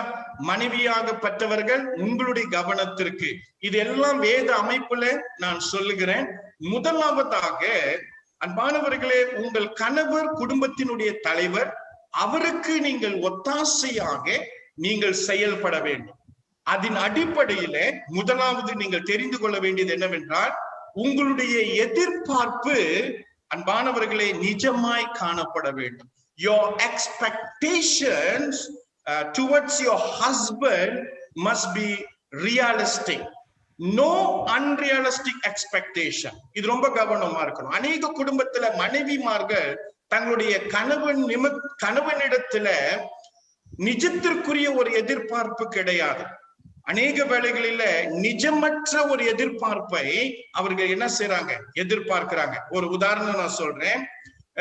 மனைவிமார்களே, உங்களுக்கு 10 சாரி இருக்கலாம். You may have 10 beautiful saree, expensive saree. சரிங்களா? இப்ப வந்துட்டு உங்களுடைய பர்த்டே வருது. You expected your husband to buy a saree for you. உங்க வீட்டுக்காரங்க என்ன நினைச்சிட்டாரு? மனைவி கிட்டதான் 10 சாரி இருக்குது, அதுவே இன்னும் சரியா போடாம இருக்கிறாங்க, எதற்கு இன்னொரு 11வது சாரின்னு சொல்லிட்டு அதை அவரை விட்டுட்டு வேற ஒரு சுலபமான சிம்பிளான ஒரு கிஃப்ட வாங்கி கொடுத்துட்டாரு. இப்போ உங்களுக்கு கோபம் வந்துருச்சு. சில வேளைகளில் அன்பானவர்கள உங்களுடைய எதிர்பார்ப்பு நியாயமாக இருக்கணும். இது மிக முக்கியம். இரண்டாவதாக, உங்களுடைய கணவர் அவருடைய வாழ்க்கையில பல காரியங்கள் தேவையாக காணப்படுகிறது. சரிங்களா? உங்களுடைய கணவர் உங்களுக்கு முன்பதாக சிரிக்கலாம், சந்தோஷமாக இருக்கலாம், மகிழ்ச்சியோடு உங்களோடு கூட அவங்க பயணம் செய்யலாம். உங்களுடைய பார்வைக்கு கணவர் ஒரு பூரணராக தெரியலாம். ஆனா அவருடைய உள்ளத்துல, அவருடைய வாழ்க்கையில பல இடங்கள் காலியாக இருக்கிறார். அதை நீங்க கண்டுபிடிக்கணும். Wife, you must understand that there are many empty places in your husbands, and you need to identify the empty places and you must fill the empty places. Whatever the needs are, you need to identify. You need to identify. இது மிக முக்கியமாக காணப்படுகிறது. மூன்றாவதாக, entire self submitted. அப்படி என்று சொன்னால், உங்கள் கணவருக்கு நீங்கள் அவருடைய தேவைக்கு ஏற்ற விதமாய் உங்களை அர்ப்பணிக்க வேண்டும். சரிங்களா? உங்களை கொடுக்க வேண்டும். சில வேளைகளில இது உடல் உறவு அடிப்படையில இருக்கலாம், பொருளாதார ரீதியில இருக்கலாம், மற்ற காரியங்களில இருக்கலாம். அன்பானவர்களை, நீங்கள் புரிந்து கொள்ள வேண்டியது என்னவென்றால், உங்களுடைய கணவருடைய தேவைக்கு ஏற்ற விதமாய் உங்களை நீங்கள் அர்ப்பணிக்க வேண்டும், ஈடுபடுத்திக் கொள்ள வேண்டும். மூன்றாவதாக, உங்களுடைய ஆசைகள், வாஞ்சைகள் எல்லாம் கடவுளுக்கு பிரியமானதாக இருக்க வேண்டும். ஒரு கடவுளுடைய பரிசுத்த தெய்வீக வாழ்க்கையை வாழ்வதிலே உங்களுடைய கவனம் இருக்க வேண்டும். சரிங்களா? அதுதான் உங்களுடைய வாஞ்சியாக இருக்க வேண்டும். அது மிக முக்கியம். நான்காவதாக, அடுத்த 5வது, you must always encourage your husband and respect your husband. நான் அன்பானவர்களே, உங்களுக்கு நன்றாக தெரியும். சரிங்களா? நான் இன்று இந்த நிலைமைக்கு வருவதற்கு மிக முக்கியமான காரணம் பெண்கள். சரிங்களா? என் வாழ்க்கையில குறுக்கிட்ட 4 பெண்கள், அது உங்களிடத்துல சொல்லி இருக்கிறேன். நான் மறுபடியும் ஞாபகப்படுத்த விரும்புகிறேன். என்னை பெற்ற என் தாய், என்னோடு பிறந்த என்னுடைய அக்காள், எனக்கு மாமியாராக வந்த என் மனைவியினுடைய தாய், 4வதாக என்னுடைய மனைவி. எல்லோரும் வித்தியாசமான காலகட்டத்திலே வித்தியாசமான பங்கை ஈட்டியிருக்கிறார்கள் நான் இந்த நிலைமைக்கு வருவதற்கு. இன்னும் அதிகமாய் சொல்ல போனால் என்னுடைய மனைவி, my wife, she is the one motivated me to do studies, further studies. She is the one encouraged me in everything. And I will tell you, she is my teacher. She is sitting there and listening to my teaching of this word today. And she is my teacher. She will come and correct me. சரிங்களா? So என்னுடைய மனைவி எனக்கு எல்லா பகுதியில மிக ஒத்தாசையாக ஊக்குவிக்கிறவர்களாக இருக்கிறார்கள். அதே வேளையில அவர் எனக்கு கொடுக்கிற மரியாதை, அன்பானவர்களே, இது ரொம்ப முக்கியம். மனைவிமார்கள் தன்னுடைய கணவர் எந்த நிலைமையில இருந்தாலும், எப்படிப்பட்டவராக இருந்தாலும் சரி, அவர் உங்களை காட்டிலும் அவர் படிப்பிலே குறைந்திருக்கலாம், மற்ற காரியங்களிலே பலவீனராக இருக்கலாம். ஆயினும் கடவுளுடைய வார்த்தை சொல்லுகிறது, அவரை நீங்கள் உற்சாகப்படுத்த வேண்டும், மரியாதைக்குரியவராக பார்க்க வேண்டும். நான் மறுபடியும் சொல்றேன், இது நான் கற்றுக்கொண்டது, ஒரு கணவனாக நான் கற்றுக்கொண்டது. If I as a husband, I don't give respect to my wife, don't expect my children will give respect to my wife. At the same time, wife, if you don't respect your husband, don't expect your children to respect your husband. And also you cannot expect others to give respect to your husband. மனைவிமார்களே, இது மிகப்பெரிய உண்மை. நீங்கள் உங்கள் கணவரை அவர் இருக்கிற நிலைமையிலே நீங்கள் மரியாதைக்குரியவராய் பார்க்காவிட்டால், உங்களுக்கு பிறந்த குழந்தைகள் உங்களுடைய கணவரை, தங்களுடைய தகப்பனை மரியாதைக்குரியவர்களாக பார்ப்பதற்கு வாய்ப்பே கிடையாது. ராஜா, வாய்ப்பே இல்ல ராஜா. இத கவனத்துல வைத்துக் கொள்ளுங்க. சரிங்களா? அடுத்து அன்பானவர்களே, dwell in the internals and not externals. சரிங்களா? dwell on internals, not externals. இது என்ன நான் சொல்ல வரேன்னா, எல்லா மனைவிமார்களும் நீங்க ரொம்ப அழகு. சரிங்களா? காக்காக்கு தன் குஞ்சு பொன் குஞ்சு. சரிங்களா? ஆக மனைவிமார்களே, உங்களை குறித்து உங்களுக்கு தாழ்வு மனப்பான்மை வரக்கூடாது. நான் குண்டா இருக்கிறேன், நான் கருப்பா இருக்கிறேன், நான் இப்படி ஆயிட்டேன், எப்படி இருந்தேன்னா இப்படி ஆயிட்டேன், அப்படிலாம் நீங்க வருத்தப்படக்கூடாது. நீங்க அழகு. உங்க கணவருக்கு நீங்க தாங்க ராணி. உங்க கணவருக்கு நீங்க தான் உலக அழகி. நீங்க தான் உங்க கணவருக்கு ராணி, உலக அழகி. அந்த பெர்ஸ்பெக்டிவ்ல நீங்க இருக்கணும். சரிங்களா? ஆகவே இன்னைக்கு அநேக வேலைகளில அன்பானவர்கள், தப்பா சொல்றேன்னு நினைக்காதீங்க. என்னடா பாஸ்டர் இப்படி சொல்றாரு, நான் சொல்லலைன்னா உங்களுக்கு யாரு சொல்றது? போதகர் சொல்லலைன்னா. இன்றைக்கு கணவரை வசப்படுத்த மனைவிமார்கள் செய்கிற டெக்னிக் எல்லாம் இருக்குதுல்ல, பாராட்டுகிறேன். I'm not saying wrong, but I'm telling you, you are concentrating more on your outward look. But what about your inner look? உங்களுடைய கணவரை நீங்க வசப்படுத்த, பிரியப்படுத்த, சந்தோஷப்படுத்த, உங்களுடைய வெளி தோற்றத்தை நீங்க அழகுபடுத்துறீங்க, சிறப்பாக அமைக்கிறீங்க. அது நல்லது, பொய் இல்லை, அது தவறு கிடையாது. ஆனாலும் வெளி தோற்றம் அழகாக இருப்பதை காட்டிலும் உங்களுடைய உள் தோற்றம் அழகாக இருக்க வேண்டும். அதுதான் இங்க போதிக்கப்படுகிற ஒரு உண்மை. Your inner beauty must be exposed to your husband and not your external beauty. It is good, but your inner beauty is more important than your external beauty. சரிங்களா? நான் உங்களுக்கு ஒரு சொல்றேன். 26 வருஷத்துக்கு முன்பதாக என் மனைவிக்கு ஒரு சீக்கு. சரிங்களா? அவங்க இன்னும் நான் கல்யாணம் பண்ணல, இன்னும் காதல் தான் பண்றேன், நிச்சயம் கூட பண்ணல. அவங்களுக்கு ஒரு சீக்கு, அவங்களுக்கு ஒரு மருந்து கொடுக்க ஆரம்பிச்சாங்க. அந்த மருந்து கொடுத்தா அவங்க ரொம்ப எடை போட்டுருவாங்க. she will become fat. அவங்க சரீர அளவு பெருகிடும். அப்ப அவங்க என்ன சொன்னாங்க, இனிமே நான் குண்டா தான் பார்க்க போறீங்க, குண்டாக போறேன் அப்படின்ட்டு. நான் சொன்னேன், நீ குண்டா இருந்தா ஒல்லியா இருந்தா, உன்னுடைய உள்ளான அழகு எனக்கு அது போதும். your inner beauty is the most important. But today we fall for outer beauty. But இத கவனத்துல வைத்துக் கொள்ளுங்க. நான் ரஷ் பண்றேன். சரிங்களா? சோ பெண்கள், குறிப்பாக மனைவிமார்கள் கீழ்ப்படிதல் என்று சொல்லும் பொழுது கணவருடைய நிலைமையை புரிந்து அவரோடு கூட ஒத்தாசையாக பயணம் செய்கிறது. அடுத்து வருவோம் ஆண்கள். அடுத்து நம்ம பார்ப்போம் ஆண்களை குறித்து பார்க்கும் பொழுது வேதம் என்ன சொல்கிறது? Love your wife and do not harsh with them. சரிங்களா? Love your wife. கணவர் மனைவியை நேசிக்க வேண்டும், அதே வேளையிலே அவர்களை கசப்பு தன்மையிலே நடத்தக்கூடாது. அதுதான் இங்கே பவுல் போதிக்கிறார். அப்ப அதனுடைய பொருள் என்ன அன்பானவர்களே? கிறிஸ்து இயேசு திருச்சபையை எப்படி நேசித்தாரோ அந்த அமைப்புல ஒவ்வொரு கணவரும் தங்கள் மனைவியை நேசிக்க வேண்டும். அது மிக முக்கியம். அதுதான் இங்க சொல்லப்படுகிறது.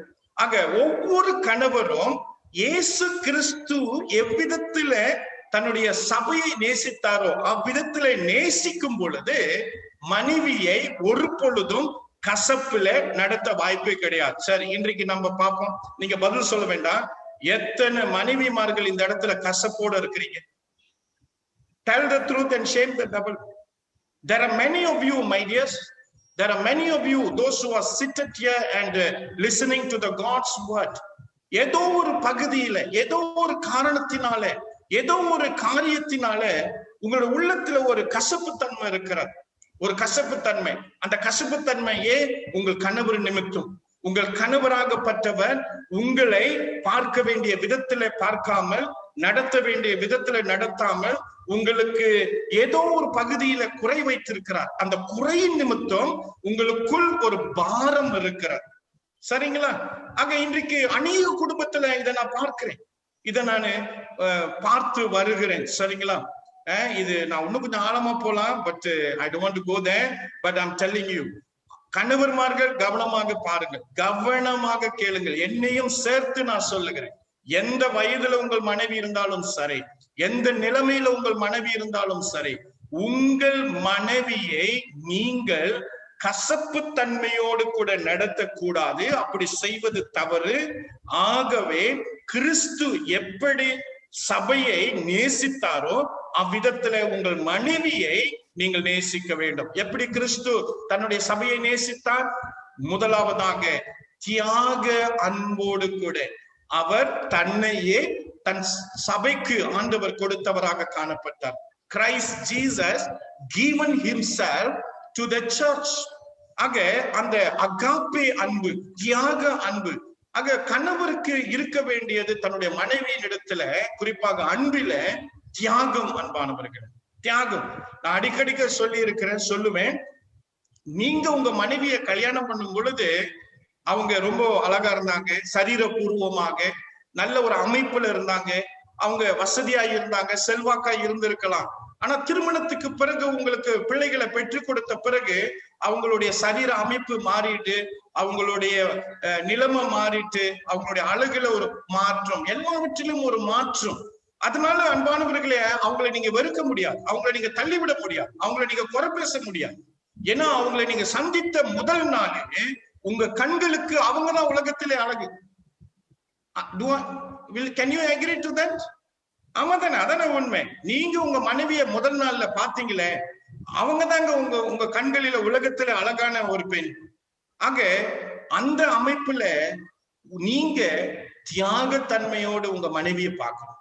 சரிங்களா? இரண்டாவதாக குடும்ப சூழ்நிலையில நீங்கள் அன்பானவர்களே உங்கள் மனைவிக்கு போதுமான அளவில தேவைகளை சந்திக்கிறவர்களாக இருக்க வேண்டும். You must become an efficient provider.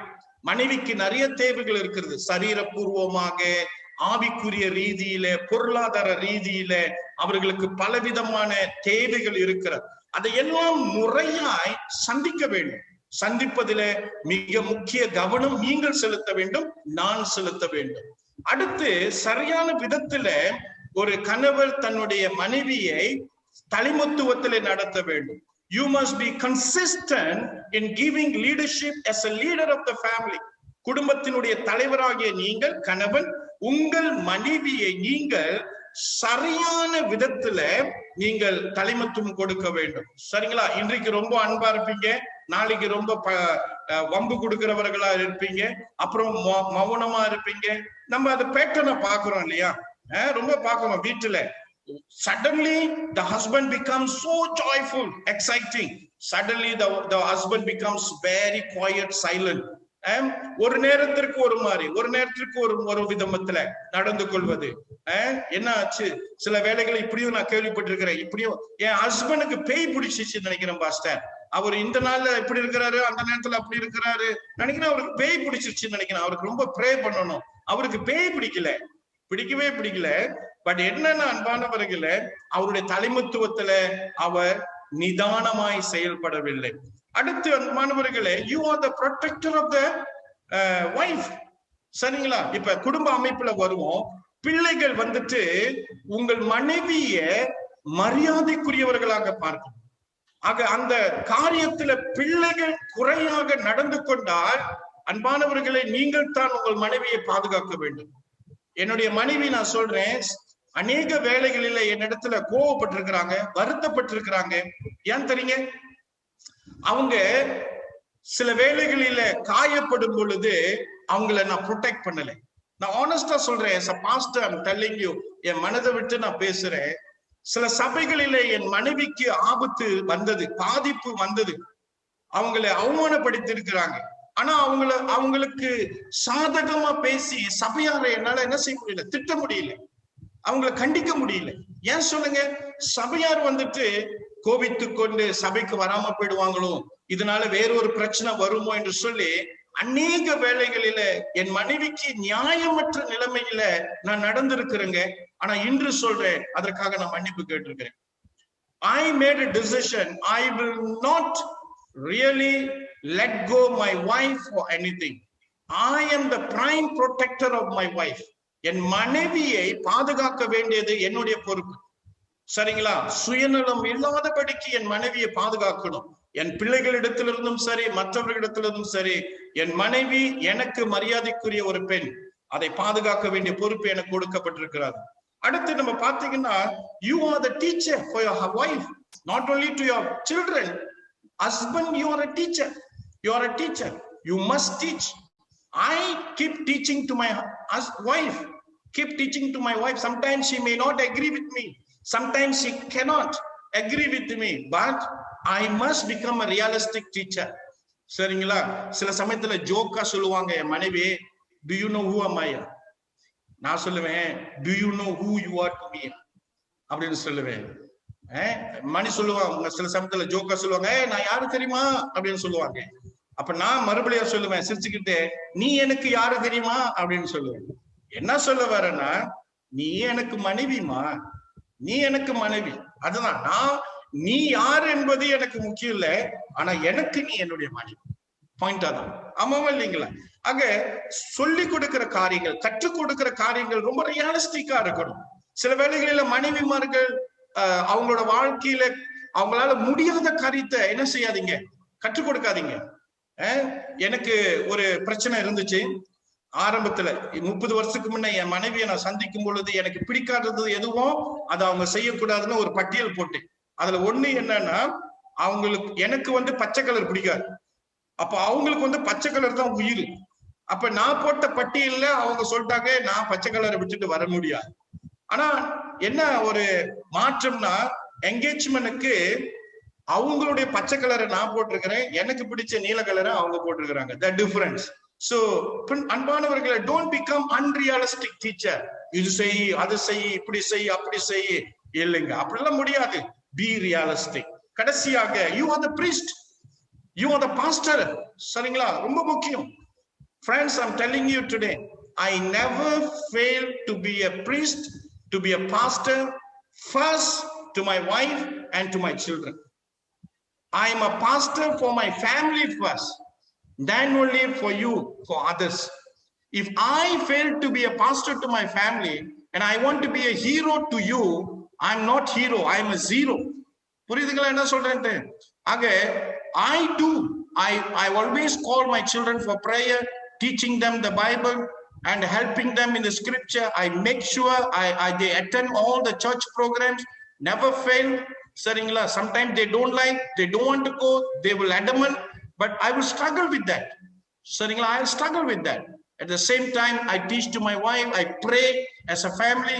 All these are very important. So husband, remember, love your wife the way Jesus loved you. அடுத்து நம்ம பார்ப்போம் parents, sorry, children, how to your role in God's family plan. கடவுளுடைய குடும்ப திட்டத்துல அமைப்புல பிள்ளைகளுடைய பங்கு என்ன என்று பார்ப்போம். அன்பானவர்களே, முதலாவதாக அதனுடைய அர்த்தம் obey your parents in everything. நம்ம வாசித்த பகுதி ஃபாதர்னு போட்டிருக்குது. ஆனா in general what is the understanding? Parents. நீங்க எபேசியர் புஸ்தகத்தை எடுத்து பார்க்கும் பொழுது அங்க ரொம்ப அழகா தெளிவாக போடப்பட்டிருக்கிறது. So parents, சரிங்களா? So the role of the parents. இதனுடைய அர்த்தம் என்னவென்றால், பெற்றோர்களே obey your parents in everything. இது ரொம்ப கஷ்டமான ஒரு காரியம். இதனுடைய அர்த்தம் என்னவென்றால், implies a readiness to hear and carry out orders. The child is to listen and carry out the instruction of his parents. அதான் அதனுடைய பொருள். பவுல் இங்க சொன்னதற்கான பொருள் என்ன? பிள்ளைகள் எந்த ஒரு நேரத்திலும் பெற்றோர்களிடத்திலிருந்து வருகிற கட்டளைகளை, பிரமாணங்களை அவர்கள் கீழ்ப்படிந்து செயல்பட வேண்டும். அதான் மிக முக்கியம். அது மிக அவசியமாக நான் பார்க்கிறேன். அதுதான் கீழ்ப்படிதலுக்கு ஒரு அர்த்தம். What it means obeying? Obeying means as a children, as a child, you are to make yourself ever ready to listen to your parents and responding to the request of your parents. இது ரொம்ப முக்கியம். இது ரொம்ப ரொம்ப முக்கியம். சரிங்களா? அன்பானவர்களே, எனக்கு 2 ஆம்பளை பசங்க, உங்களுக்கு நல்லா தெரியும், வளர்ந்துட்டாங்க, ரொம்ப வளர்ந்துட்டு போறாங்க. இந்த காலகட்டம் எனக்கு ஒரு சவாலாக இருக்கிறது, என் மனைவிக்கும் ஒரு சவாலாக இருக்கிறது.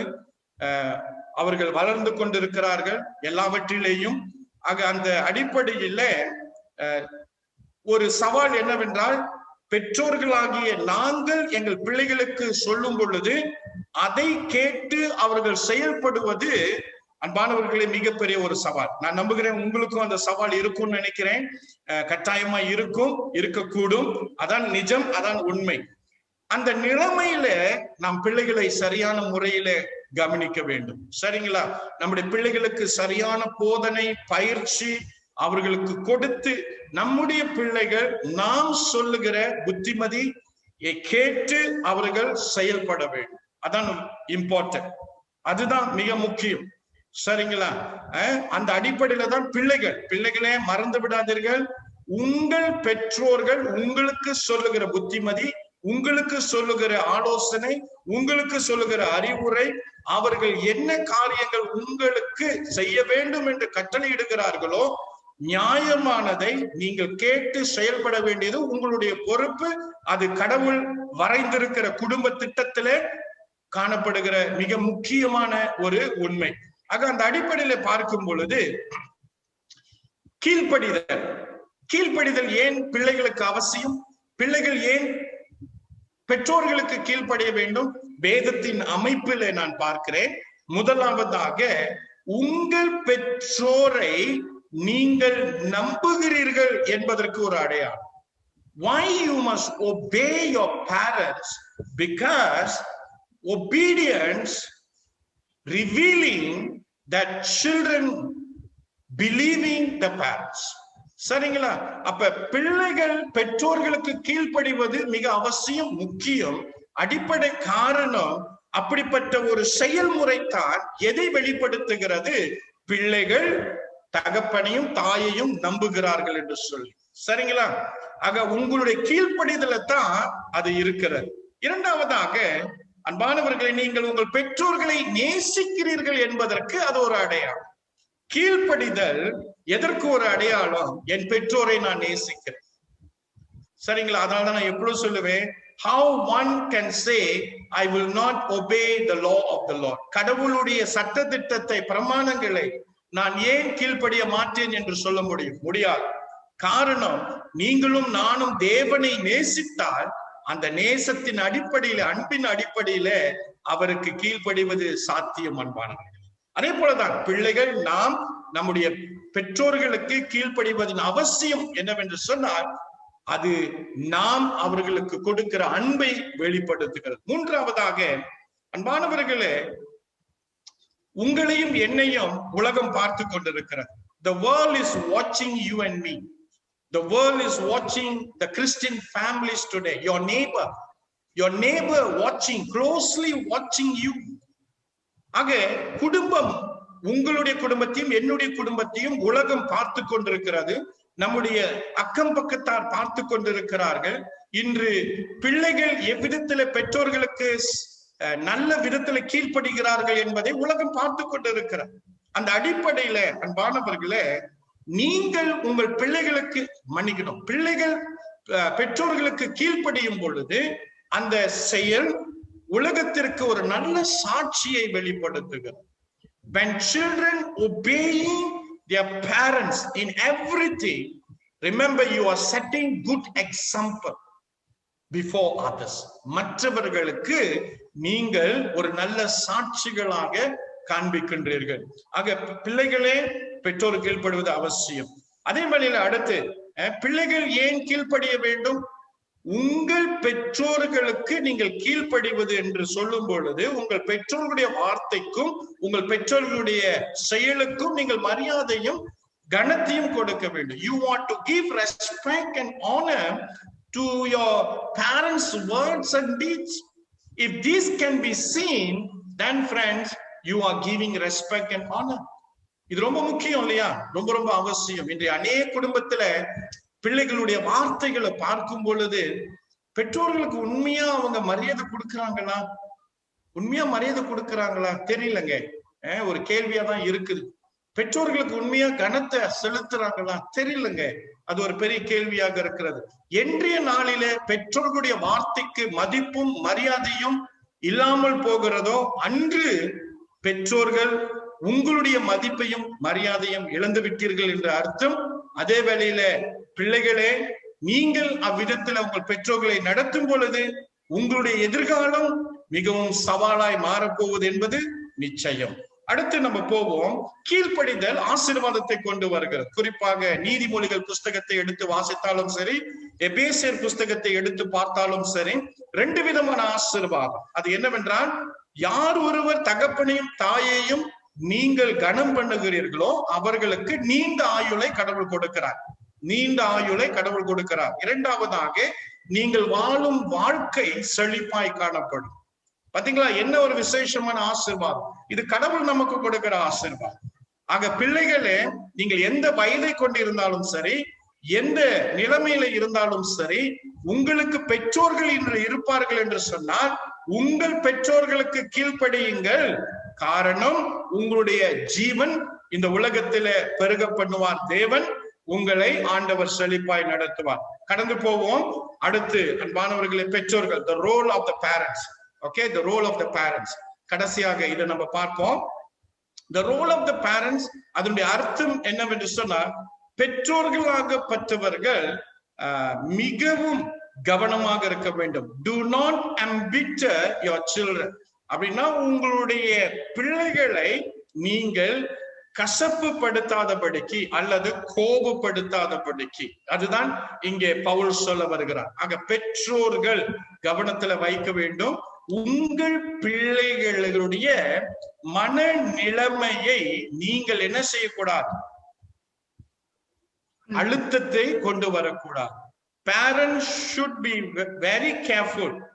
You should be very careful not to stir up strong emotion in your children. உங்கள் பிள்ளைகளிடத்துல இருக்கிற உணர்வை நீங்கள் அழுத்தக்கூடாது.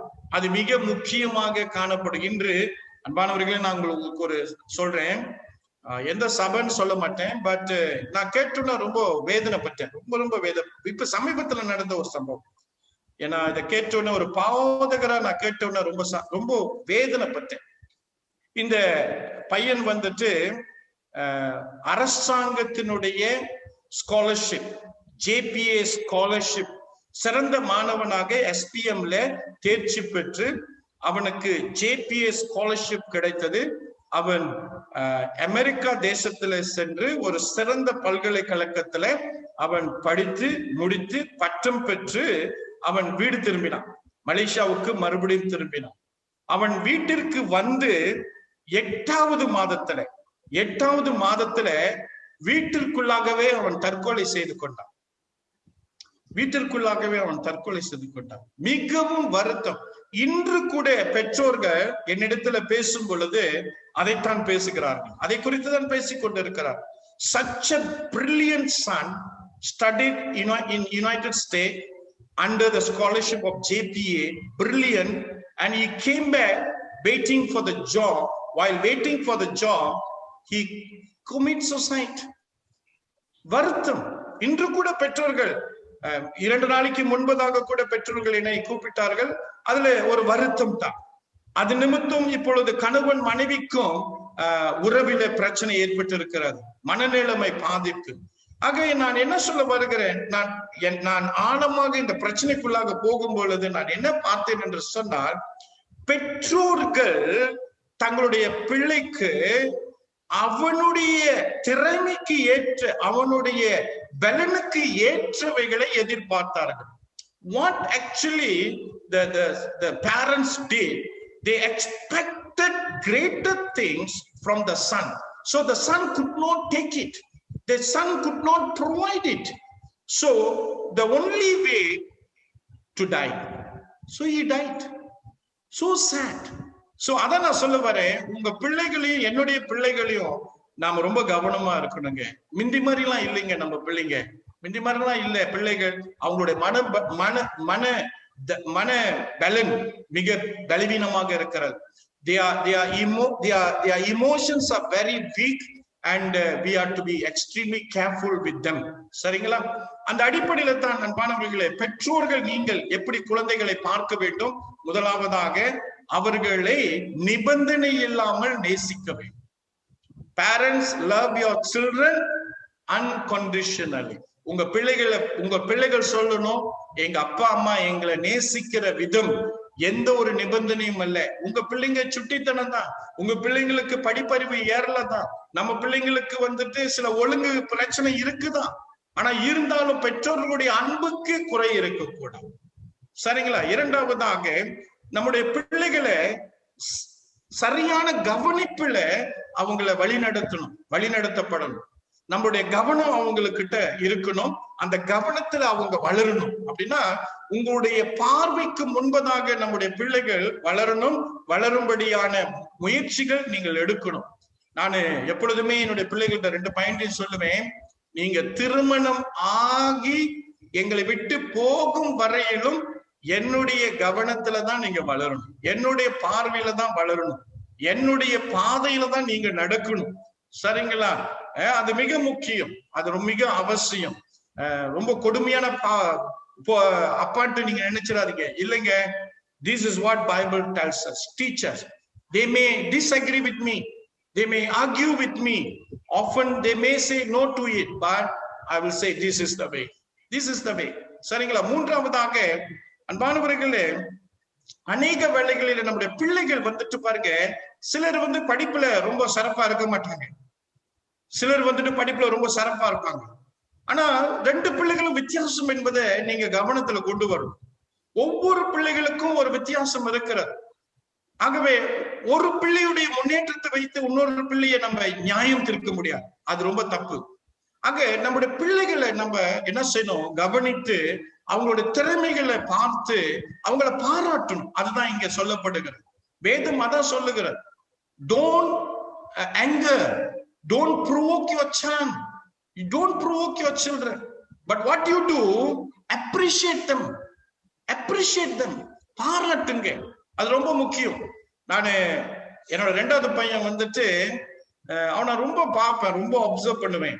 நான் அடிக்கடி அவன்கிட்ட சொல்லுவேன், டேய் நீ போயிட்டு நல்ல ஒரு சமையல்காரனா கத்துக்கிட்டு வந்துரு, go and learn about cooking, because I do see you are very gifted in cooking. So உனக்கு ஒரு வெஸ்டர்ன் ரெஸ்டாரண்ட் செஞ்சு கொடுக்குறேன், ஆயத்தம் பண்ணி கொடுக்குறேன். You become the owner of the restaurant, you are a good chef, you can become a good chef. Even yesterday he prepared for us dinner, very nice western dinner he prepared for us. நான் என்ன சொல்றேன்னா, படிப்புல சிறந்ததுனால அதுதான் பெஸ்ட்னு சொல்லி நம்ம உயர்த்தக்கூடாது. நம்முடைய பிள்ளைகளிடத்துல வேற ஒரு பகுதி இருக்குது, பல பகுதி சிறப்பா இருக்கிறாங்க, அதை நீங்க உன்னித்து கவனித்து பாராட்டுங்க. அடுத்து அன்பானவர்களே, எமன்சிபேட் என்று சொன்னால் அன்பானவர்களே, அநேக வேளைகளை பெற்றோர்கள் பிள்ளைகளை பிடித்து வச்சிருக்கிறோம். இங்க போக முடியாது, அங்க போக முடியாது, இது செய்ய முடியாது, அது செய்ய முடியாது. ஒரு கம்யூனிஸ்ட் மாதிரி அந்த விதத்துல நம்முடைய பிள்ளைகளை நம்ம என்ன செய்யறோம் வச்சிருக்கிறோம் இல்லைங்க. No, I also give privileges to my son. He is grown up. My both sons are grown up. What I do, there are times I've let them go and see your friends, sit with your friends, have a coffee and come back within this time. Some liberty must be given to them. அநேக வேளைகளில இதுதான் நம்மளுடைய பிரச்சனை. இது முடியாது, அது முடியாது, இப்படிதான் அப்படிதான். நீங்க என்ன கேட்டீங்கன்னா உங்களுக்கு சிலருக்கு தெரியும். If you ask me, Pastor, what is your desire for your second son? I want him to become a doctor. He got all the qualification to become a doctor, but that is not his desire. That is never his desire. So I cannot tell him, no, you must become a doctor. No, that's wrong for me to do that. I don't want to spoil his life.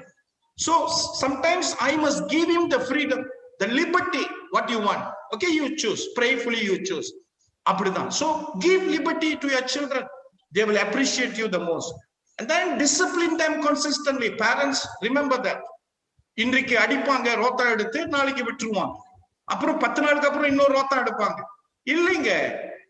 You must consistently, continuously, gradually, you must actually correct your children's mistake. If discipline is not taking place gradually, then friends, I'm telling you, பிள்ளைங்க வந்துட்டு ரொம்ப smart. அவங்களுக்கு தெரியும் அப்பா வந்து கண்டிக்க மாட்டாரு, அப்பா எப்ப கண்டிப்பாரு, அப்ப நம்ம எப்படி பார்க்கலாம் அப்படின்னு சொல்லி. So there must be a consistent in our disciplining. தொடர்ச்சியாக அது இருக்கணும், ரொம்ப முக்கியம். பாருங்க, ஒரு உதாரணம் சொல்றேன். உங்க பிள்ளைகளுடைய ஸ்கூல் புக்ஸ் எல்லாம் நீங்க செக் பண்றீங்களான்னு எனக்கு தெரியல. நான் செக் பண்ணுவேன். அவங்க படிக்கிற காலத்துல நான் செக் பண்ணுவேன். இப்ப அத தொடர்ச்சியா நீங்க செய்றீங்களா, இல்லாட்டி மாதத்திற்கு ஒரு முறை, வருஷத்துக்கு ஒரு முறை, அப்படியா? பாருங்க, if let's say your children have my father or my mother checks my books every week without fail, they will be very careful. They will be very careful. But today we are not doing. We are doing sometimes, but not all the times. So any punishment, any discipline action being taken, friends, remember it must be consistent. It must be consistent. நீங்களும் நானும் Malaysia government, இப்ப இருக்கிற Malaysia government மாதிரி இருக்க கூடாது. SOP-ல இன்னைக்கு ஒண்ணு சொல்றாங்க, நாளைக்கு ஒண்ணு சொல்றாங்க, நாளைக்கு இன்னொன்னு சொல்றாங்க, அப்புறம் 4ஆம் நாள் வந்த உடனே அப்படி நான் சொல்லவே இல்லையே, இப்படிதான் நம்ம செய்யணும்ட்டு இன்னொன்னு சொல்றாங்க. அந்த மாதிரி நம்ம செயல்பட முடியாது. As parents, be consistent in your disciplining. சரிங்களா? Then come back last, கடைசி, இதோட நான் முடிச்சிடுறேன். I cannot go on because conclusion, கடைசி அன்பானவர்களே, நான் உங்களுக்கு இவ்வளவு நேரம் எதை குறித்து பேசுறேன்னா, உங்களுடைய ஒழுங்கு என்ன? What is your role in the concept of the God's design family? கடவுள் வரைந்த குடும்ப அமைப்புல உங்களுடைய பங்கு என்ன என்பதை உங்களுக்கு போதித்தேன். அந்த பங்கிலே காணப்படுகிற சில முக்கியமான பொறுப்புல நீங்கள் என்ன செய்ய வேண்டும் என்று போதித்தேன். ஆக கடைசியாய் முடிக்கிறேன். அன்பானவர்களே, மறுபடியும் சொல்லுகிறேன், ஒவ்வொரு கிறிஸ்துவ குடும்பத்தில கிறிஸ்து பிரதிபலிக்கப்பட வேண்டும். கிறிஸ்து பிரதிபலிக்க வேண்டும். ஆக கிறிஸ்து பிரதிபலிக்க வேண்டும், இது அவசியம். இதன் அடிப்படையில நீங்களும் நானும், குடும்பத்தில் இருக்கிற ஒவ்வொருவரும், கணவன் மனைவி, ஒவ்வொரு பிள்ளைகளும் இந்த காரியத்தில கவனம் செலுத்தி நாம் நம்முடைய கிறிஸ்துவை நம்முடைய குடும்பத்தில வெளிப்படுத்தப்பட வேண்டும். சரிங்களா? God's given principle must be practiced, implemented by every member of the family for God's richest blessing. இரண்டாவதாக, கவனமாக, கணவனாக இருந்தாலும் சரி, மனைவியாக இருந்தாலும் சரி, எனக்கு அருமையான மக்களே, நான் மறுபடியும் சொல்லுகிறேன், என் அருமையான தேவ மக்களே, உங்களிடத்துல நான் சொல்லுகிற ஒரு மிக முக்கியம், அது கணவனாக, மனைவியாக, பிள்ளைகளாக இருந்தாலும் சரி, உங்களிடத்துல ஒரு காரியம் சொல்லுகிறேன். Please do not violate God's given principle to the family. கடவுள் குடும்பத்திற்கு கொடுத்திருக்கிற எல்லா விதமான வேதாகம பண்புகளை, ஒழுங்கை நாம் மீறக்கூடாது. உங்களுக்கு ஒன்று சொல்லுகிறேன். I want to humble myself. because I want my God to bless my family. Last Sunday, not this Sunday, the Sunday before, I preached about how the family should be. அப்படின்ற ஒரு தலைப்புல உலுக்கலங் திருச்சபைக்கு நான் போதித்த பிறகு ஆராதனை முடிந்த பிறகு நான் என்ன செஞ்சிருப்பேன்னு நினைக்கிறீங்க? அன்பானவர்களே, I called my wife, I called both my sons. We immediately after the service, immediately we stood together, hold our hands together, we prayed. I prayed as a husband, as a father, I prayed. என்ன தெரியுங்களா சொல்லி pray பண்ணேன்? ஆண்டவரே, எனக்கு நீ ஒரு ஒழுங்கு கொடுத்திருக்கிற, என் மனைவிக்கு ஒரு ஒழுங்கு கொடுத்திருக்கிற, என் 2 பிள்ளைகளுக்கும் ஒரு ஒழுங்கு கொடுத்திருக்கிற. God, you have given role to play within the family frame that you have designed for us. ஒருவேளை கணவரா தகப்பனா நான் அதை மீறி இருந்தா என்ன மன்னிங்க ஆண்டவரே. என் மனைவி அந்த மாதிரி தான் ஜெபிச்சான், பிள்ளைகளும் அந்த மாதிரி தான் ஜெபிச்சாங்க. ஆகவே நான் உங்களுக்கு ஒரு சிபாரிசு கொடுக்கிறேன். Please call your family together, stay together, hold your hands together, confess. ஒரு கணவராக நான் இருக்க வேண்டிய நிலைமையில இல்ல சுவாமி, ஒரு தகப்பனாக நான் செய்ய வேண்டியதை செய்யல, ஒரு மனைவியாக செய்ய வேண்டியதை நான் செய்யல, ஒரு குழந்தையாக ஒரு பிள்ளையாக பெற்றோர்களுக்கு செய்ய வேண்டியது செய்யல, என்னோட உடன்பிறப்புகளுக்கு செய்ய வேண்டியது செய்யல. நான் மீறி இருக்கிறேன், கடவுள் எனக்கு கொடுத்த ஒழுங்க நான் மீறி இருக்கிறேன். ஆக உங்களுக்கு புரிஞ்சிருக்கும்னு நினைக்கிறேன். உங்க குடும்ப பிரச்சனை, என்னுடைய குடும்ப பிரச்சனைகளுக்கு அடிப்படை காரணம் கடவுள் விதித்த விதிமுறைகளை நாம் மீறிவிட்டோம். அந்த மீறுதல் நிமித்தம் ஏற்பட்ட ஆபத்தை தான் நாம் இன்று சந்தித்துக் கொண்டிருக்கிறோம். ஆகவே பயணம் செய்வோம், கடவுளிடத்துல பயணம் செய்து நம்முடைய தப்பிதங்களை மீறுதல்களை கடவுளிடத்துல சொல்லி மன்னிப்பு கேட்போம். கர்த்தர் மன்னிக்க வல்லமையுள்ளவராக இருக்கிறார். உங்களை விட்டு பறந்து போன சமாதானம் மறுபடியும் உங்களிடத்துல வந்து சேரும்படியாகும். உங்களை விட்டு வெளியே போன செழிப்பு மறுபடியும் உங்களுக்குள் வரும்படியாக கர்த்தர் கிருபை புரிவார். கடவுள் உங்களை ஆசீர்வதிப்பாராக. உங்களுடைய நேரத்திற்கு நன்றி. God bless you. And ஏதாவது கேள்விகள் விளக்கம் இருந்தா நீங்க கேட்கலாம். We have another 10 minutes and otherwise I will give it to your pastor. If you disagree with me, you may share with me. We can talk about it. Come. Thank you, Pastor, and everyone. உங்களுக்கு இந்த நேரத்துல ஏதாவது கேள்விகள் இருந்தது என்று சொன்னால் நீங்க கேட்கலாம். பாஸ்டர்ட்ட அநேக காரியங்கள் நம்ம மத்தியில பகிர்ந்து கொண்டு பேசி இருக்கிறாரு. ஸோ நமக்கு 10 நிமிடம் தான் இருக்கிறது. அதனால quickly and shortly anything that you want to share or ask, please do so. We are here to learn. நம்ம கற்றுக்கொள்வதற்கு இருக்கிறோம். சரிங்களா?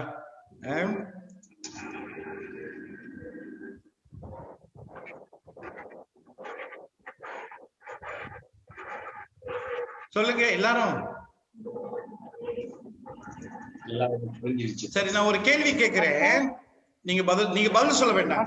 சரி, மேரி அம்மா சொல்லுங்க. மேரி செல்வராஜ் அம்மா சொல்லுங்கம்மா. நல்ல ஒரு அழகான ஒரு போதனை கொடுத்திருக்கீங்க பாஸ்டர். ரொம்ப தேங்க்ஸ் பாஸ்டர்.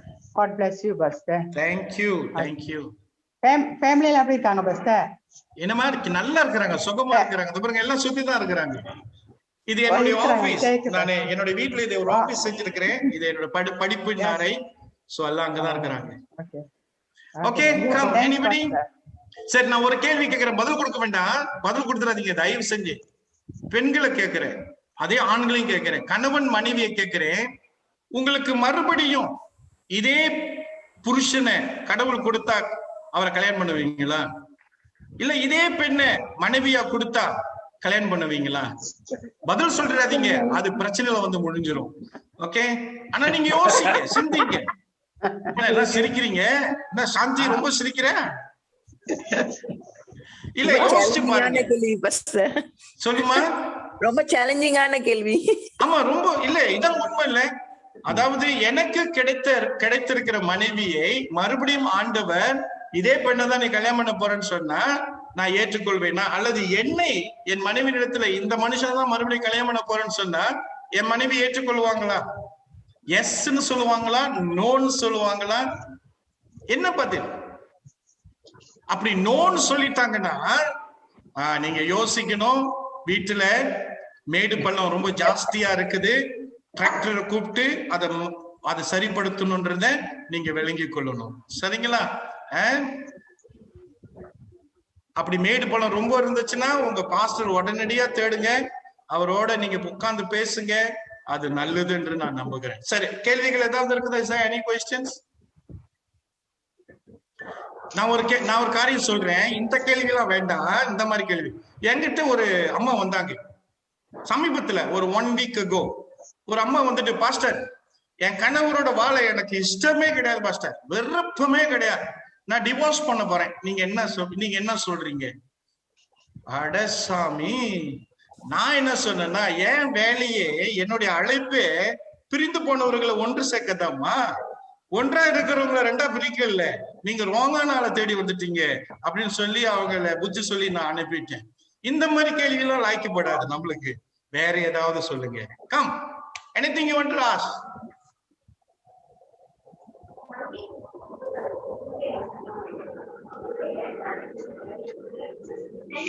இல்லாட்டி நான் சொன்னதுல உங்களுக்கு ரொம்ப சவாலா இருக்குது, எப்படி பாஸ்டர் இதெல்லாம் அப்படின்ட்டு நீங்க கேட்டா கூட நான் கேட்கலாம். I got no issue with that. இது யாரு? ஜோனத்தன் அபிராஜ். ஓ, நம்ம ஜோனத்தனா? என்ன மீசெல்லாம் வச்சு ஒரு மாதிரி பெரிய ஆளா இருக்கிற தெரியுதா? Okay okay, nice to see you ஐயா. சரி ஃப்ரெண்ட்ஸ், நான் ஆரம்பத்திலே சொன்னேன், I took 4 weeks to help my church to understand TMC UK, and I took just 2 hours to deal with you. Of course, it's a good Bible study. Continue your good work in the family. சரிங்களா? Please உங்க குடும்பத்தை முதல்ல கவனிங்க. நான் உங்ககிட்ட சொல்லி இருக்கிறேன், நான் இருக்கும் பொழுது குடும்பமாய் இருந்தால்தான் அந்த குடும்பம் சார்ந்திருக்கிற திருச்சபை செழிப்பாக இருக்கும். If the family is not enjoying prosperity, don't expect the church that belongs to the family to experience prosperity. No way. So first, ministry to the family. Look after your family. Do the right things to your family by the help of the Lord. Thank you, friends. Thank you. உங்களை மறுபடியும் சந்திப்பதில் சந்தோஷம். God bless. So I'll leave it to the pastor. Thank you, Podgaraya. Pastor, thank you very much. Thank you very much for your in-depth teaching, Pastor. இந்த வேலையில வந்துட்டு I want to ask the pastor, நீங்க வந்துட்டு இந்த கலந்து கொண்ட ஒவ்வொரு குடும்பத்திற்காக take a few minutes and pray for them, and then நான் வந்துட்டு ப்ரே பண்ணி க்ளோஸ் பண்றேன். க்ளோஸ் பண்ண முடிஞ்ச பிறகு எல்லாரும் போயிடாதீங்க, நம்ம வந்துட்டு ஒரு பிக்சர் எடுக்க போறோம். ஸோ அதனால பிக்சர் எடுக்கிற வரைக்கும் கடைசி வரைக்கும் காத்துருங்க. Pastor, can I ask you to pray for all of them?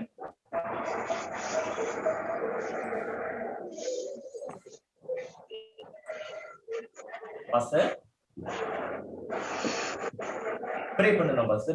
நான் ப்ரே பண்றேன். ஓகே, மறுபடியும் நான் உங்களுக்கு ஒரு காரியம் சொல்றேன். நான் தேறினவன் என்று நீங்கள் நினைத்தால் அது மிகப்பெரிய தவறு. நான் தேறினவன் என்று உங்களிடத்துல சொன்னால் அது ஒரு மிகப்பெரிய பொய்.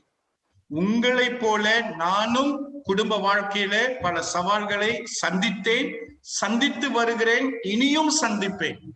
ஆக நாம் சவால்களை சந்திக்கும் பொழுது கடவுள் நமக்கு உதவி செய்வார். அவருடைய வார்த்தைகளை கவனமாய் கருத்தாய் நாம் செயலுக்கு கொண்டு வரும் பொழுது அதைத்தான் நான் உங்களுக்கு போதித்திருக்கிறேன். சரிங்களா? ஜெபம் செய்வோம் வாருங்கள். கம். ஆண்டவரும் இரட்சகருமாகிய கிறிஸ்து இயேசுவே, என் அருமையானவர்களுக்காக நன்றி செலுத்துகிறேன். மறுபடியும் என் மக்களை சந்திப்பதற்கு ஆண்டவர் கொடுத்த வாய்ப்புக்காக ஸ்தோத்திரம். சுவாமி, இன்றைய நாளிலே என் மக்கள் உம்மிலே இருப்பதிலே எவ்வளவு பெரிய சந்தோஷம். புதிதானவர்களை நான் பார்க்கும் பொழுது என் மனம், என் உள்ளம் இன்னும் அதிகமாய் மகிழ்கிறது. சுவாமி பிதாவே, ஒவ்வொருவரையும் ஒவ்வொரு குடும்பத்தையும் உம்முடைய தயவு, உம்முடைய கிருபையிலே நீர் பாதுகாத்து வருவதற்காக ஸ்தோத்திரம்.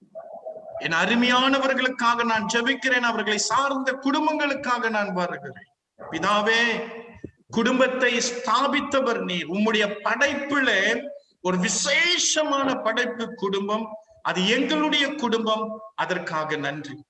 கணவன் மனைவியாய் எங்களை இணைத்திருக்கிறீர். அது உம்முடைய இணைப்பு. அதே வேளையில எங்களுக்கு பிள்ளைகளை பரிசாய் கொடுத்திருக்கிறீர். நன்றி சுவாமி. பிதாவே, இந்த நாளிலும் கூட நாங்கள் உங்களுடைய சமூகத்துல வருகிறோம். செய்ய வேண்டியவைகளை செய்யாமல் போயிருக்கிறோம் என்றால் எங்களை மன்னித்தருள். கணவனாய், மனைவியாய், பெற்றோர்களாய், பிள்ளைகளாய், கடவுளுடைய குடும்ப அமைப்புல நாங்கள் பங்கேற்க வேண்டிய, செயல்படுத்த வேண்டிய ஒழுங்கை நாங்கள் செய்ய தவறியிருந்தால் எங்களை மன்னியும் இந்த வேளையிலே சுவாமி. இந்த வேளையிலே நான் என் அருமையானவர்களுக்காக ஜெபிக்கிறேன். குடும்பத்திலே அவசியமில்லாத குழப்பங்கள், பிரச்சனைகள், பிரிவுகள் ஆண்டவரே வருவதற்கான காரணம் கடவுளுடைய வார்த்தையே குடும்பம் செயலுக்கு கொண்டு வர தவறினபடியினால் அதை உணர்ந்திருக்கிறோம் என்று இன்றைக்கு ஆண்டவர் எங்களுக்கு சொல்லி இருக்கிறேன். நாங்கள் ஜெபிக்கிறோம். ஒவ்வொரு குடும்பத்திற்கும் உம்முடைய வல்லமையின் சுகம் வர வேண்டும். Lord, I pray that God will bring complete healing to every family. ஆண்டவரே, நான் ஜெபிக்கிறேன். கணவன் மனைவி உறவை சுகப்படுத்தும். பிள்ளைகள் பெற்றோர்கள் உறவை சுகப்படுத்தும். குடும்பத்திலே சமாதானம் வரட்டும், சந்தோஷம் பெருகட்டும், பல மழைகள் விலகி போகட்டும், சவால்கள் ஆண்டவரே பதிலாய் மாறட்டும். இயேசு சுவாமி, முயற்சி செய்ய எங்களுக்கு உதவி செய்யும். குறிப்பாக உம்முடைய வேதத்தினுடைய உண்மைகளை நாங்கள் கீழ்ப்படிய உதவி செய்யும். அதற்கு மீறி நடக்காதபடிக்கு எங்களுக்கு உதவி செய்யும். ஒவ்வொருவரையும் நான் ஆசீர்வதிக்கிறேன். இயேசுவின் வல்லமையுள்ள நாமத்துல என் மக்களை ஆசீர்வதிக்கிறேன் ஐயா. இந்த ராத்திரி வேளையில உம்முடைய வல்லமை பாளையம் இறங்கி ஆண்டவரே முற்றுக்கட்சியாய் இருக்கிற எல்லாவற்றையும் எடுத்து போடும். அநேக வருஷங்களாய் நிறைவேறாத நன்மைகள் குடும்பத்திலே நிறைவேற வேண்டும்படியாய் ஜெபிக்கிறேன். கர்த்தருடைய வல்லமை பாளையம் இறங்கட்டும் சுவாமி. ஆசீர்வதிக்கிறேன் பிதாவே. சபைக்குள் நல்ல ஒற்றுமை, நல்ல ஒரு உடன்பாடு இருக்க நான் ஜெபிக்கிறேன். ஒருவருக்கொருவர் அன்பில இன்னும் பெருகவும் வளரவும், ஊழியங்களை சந்தோஷமாய் எடுத்து போதகரோடு கூட செய்கிற அந்த நிலைமையை கர்த்தர் இன்னும் பெருக பண்ணும். இதுவரையிலும் செய்திருக்கிறேன். நன்றி ஆண்டவரே. இன்னும் பெரிய காரியங்கள், புதிதானவர்கள் சபைக்குள் நுழையற்றும், பிரவேசிக்கட்டும். ஆசீர்வதியும். போதகரை நான் ஆசீர்வதிக்கிறேன். அவருடைய மனைவி பிள்ளைகளை நான் ஆசீர்வதிக்கிறேன். ஒவ்வொருவரையும் ஆசீர்வதிக்கிறேன். இயேசுவின் நாமத்துல ஜெபிக்கிறேன் நல்ல பிதாவே. ஆமென். ஜெப நிலைமையில இருப்போம்.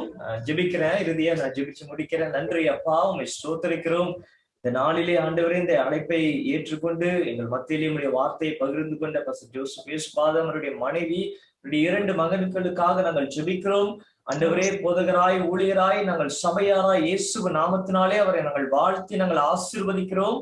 ஆண்டவரே, அவர் மூலமாய் நீர் பேசின ஒவ்வொரு வார்த்தைகளும் வசனங்களும் எங்களுடைய குடும்பங்களுக்கு, எங்களுடைய கணவன் மனைவி உறவுகளுக்கு, பெற்றோர் பிள்ளைகள் உறவுகளுக்கு அது ஒரு ஆசீர்வாதமாய், அது ஒரு தீர்க்க தரிசனமாய் அமையும்படியாக நாங்கள் ஜெபிக்கிறோம்.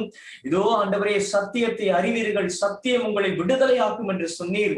இந்த சத்தியத்தை, குடும்பத்தை குறித்ததான சத்தியத்தை நாங்கள் அறிந்து கொண்டோம். இது எங்களுடைய குடும்பங்களிலே ஒரு விடுதலை, ஒரு சுகம், ஒரு ரெஸ்டரேஷன், ஒரு ஹீலிங் ஆண்டவரே இயேசு நாமத்திலே கொண்டு வரும்படியாக நாங்கள் ஜெபிக்கிறோம். நீர் ஆசீர்வதியும் ஆண்டவரே, வழிநடத்தும். தொடர்ந்து உடைய சமாதானம், கிருபை ஆண்டவரே ஒவ்வொரு குடும்பங்களிலும் இருந்து வழி நடத்தும்படியாக நாங்கள் ஜெபிக்கிறோம். மறுபடியுமாய் போதகரை உடைய நாமத்தினாலே நாங்கள் இயேசு நாமத்திலே ஆசீர்வதித்து நாங்கள் வாழ்த்துகிறோம். உடைய கரத்தில் ஒப்புக் கொடுக்கிறோம். இயேசு கிறிஸ்துவின் நாமத்திலே ஜெபிக்கிறோம் எங்கள் ஜீவனுள்ள பிதாவே, ஆமென். சேர்ந்து சொல்லுவோம். என் ஆத்துமாவே கர்த்தரை ஸ்தோத்திரி, என் முழு உள்ளமே அவருடைய பரிசுத்த நாமத்தை ஸ்தோத்திரி. என் ஆத்துமாவே கர்த்தரை ஸ்தோத்திரி, கர்த்தர் செய்த சகல உபகாரங்களையும் மறவாதே. ஆமென், ஆமென், ஆமென். கர்த்தர் உங்களை ஆசீர்வதிப்பார். போயிடாதீங்க. முதல்ல நான் வந்துட்டு போட்டோ எடுத்துடுறேன். சரி, போட்டோ எடுக்கிற நேரத்துல உங்களுக்கு ஒரு அறிவிப்பு. நீங்க நிறைய பேர் வந்துட்டு பைபிள் ஸ்டடியில கலந்து கொள்றீங்க திங்கட்கிழமை. சோ தொடர்ந்து ஒருவரை உற்சாகப்படுத்துகிறேன். நீங்களும் உற்சாகப்படுத்துங்க. இந்த பைபிள் ஸ்டடிக்காக வாங்க, எனக்காக ப்ரே பண்ணுங்க. ரொம்ப சவாலான ஒரு பாடத்திட்டம். தயவு செய்து எனக்காக ப்ரே பண்ணுங்க. திங்கட்கிழமை உங்களை நான் சந்திக்கிறேன். God bless you.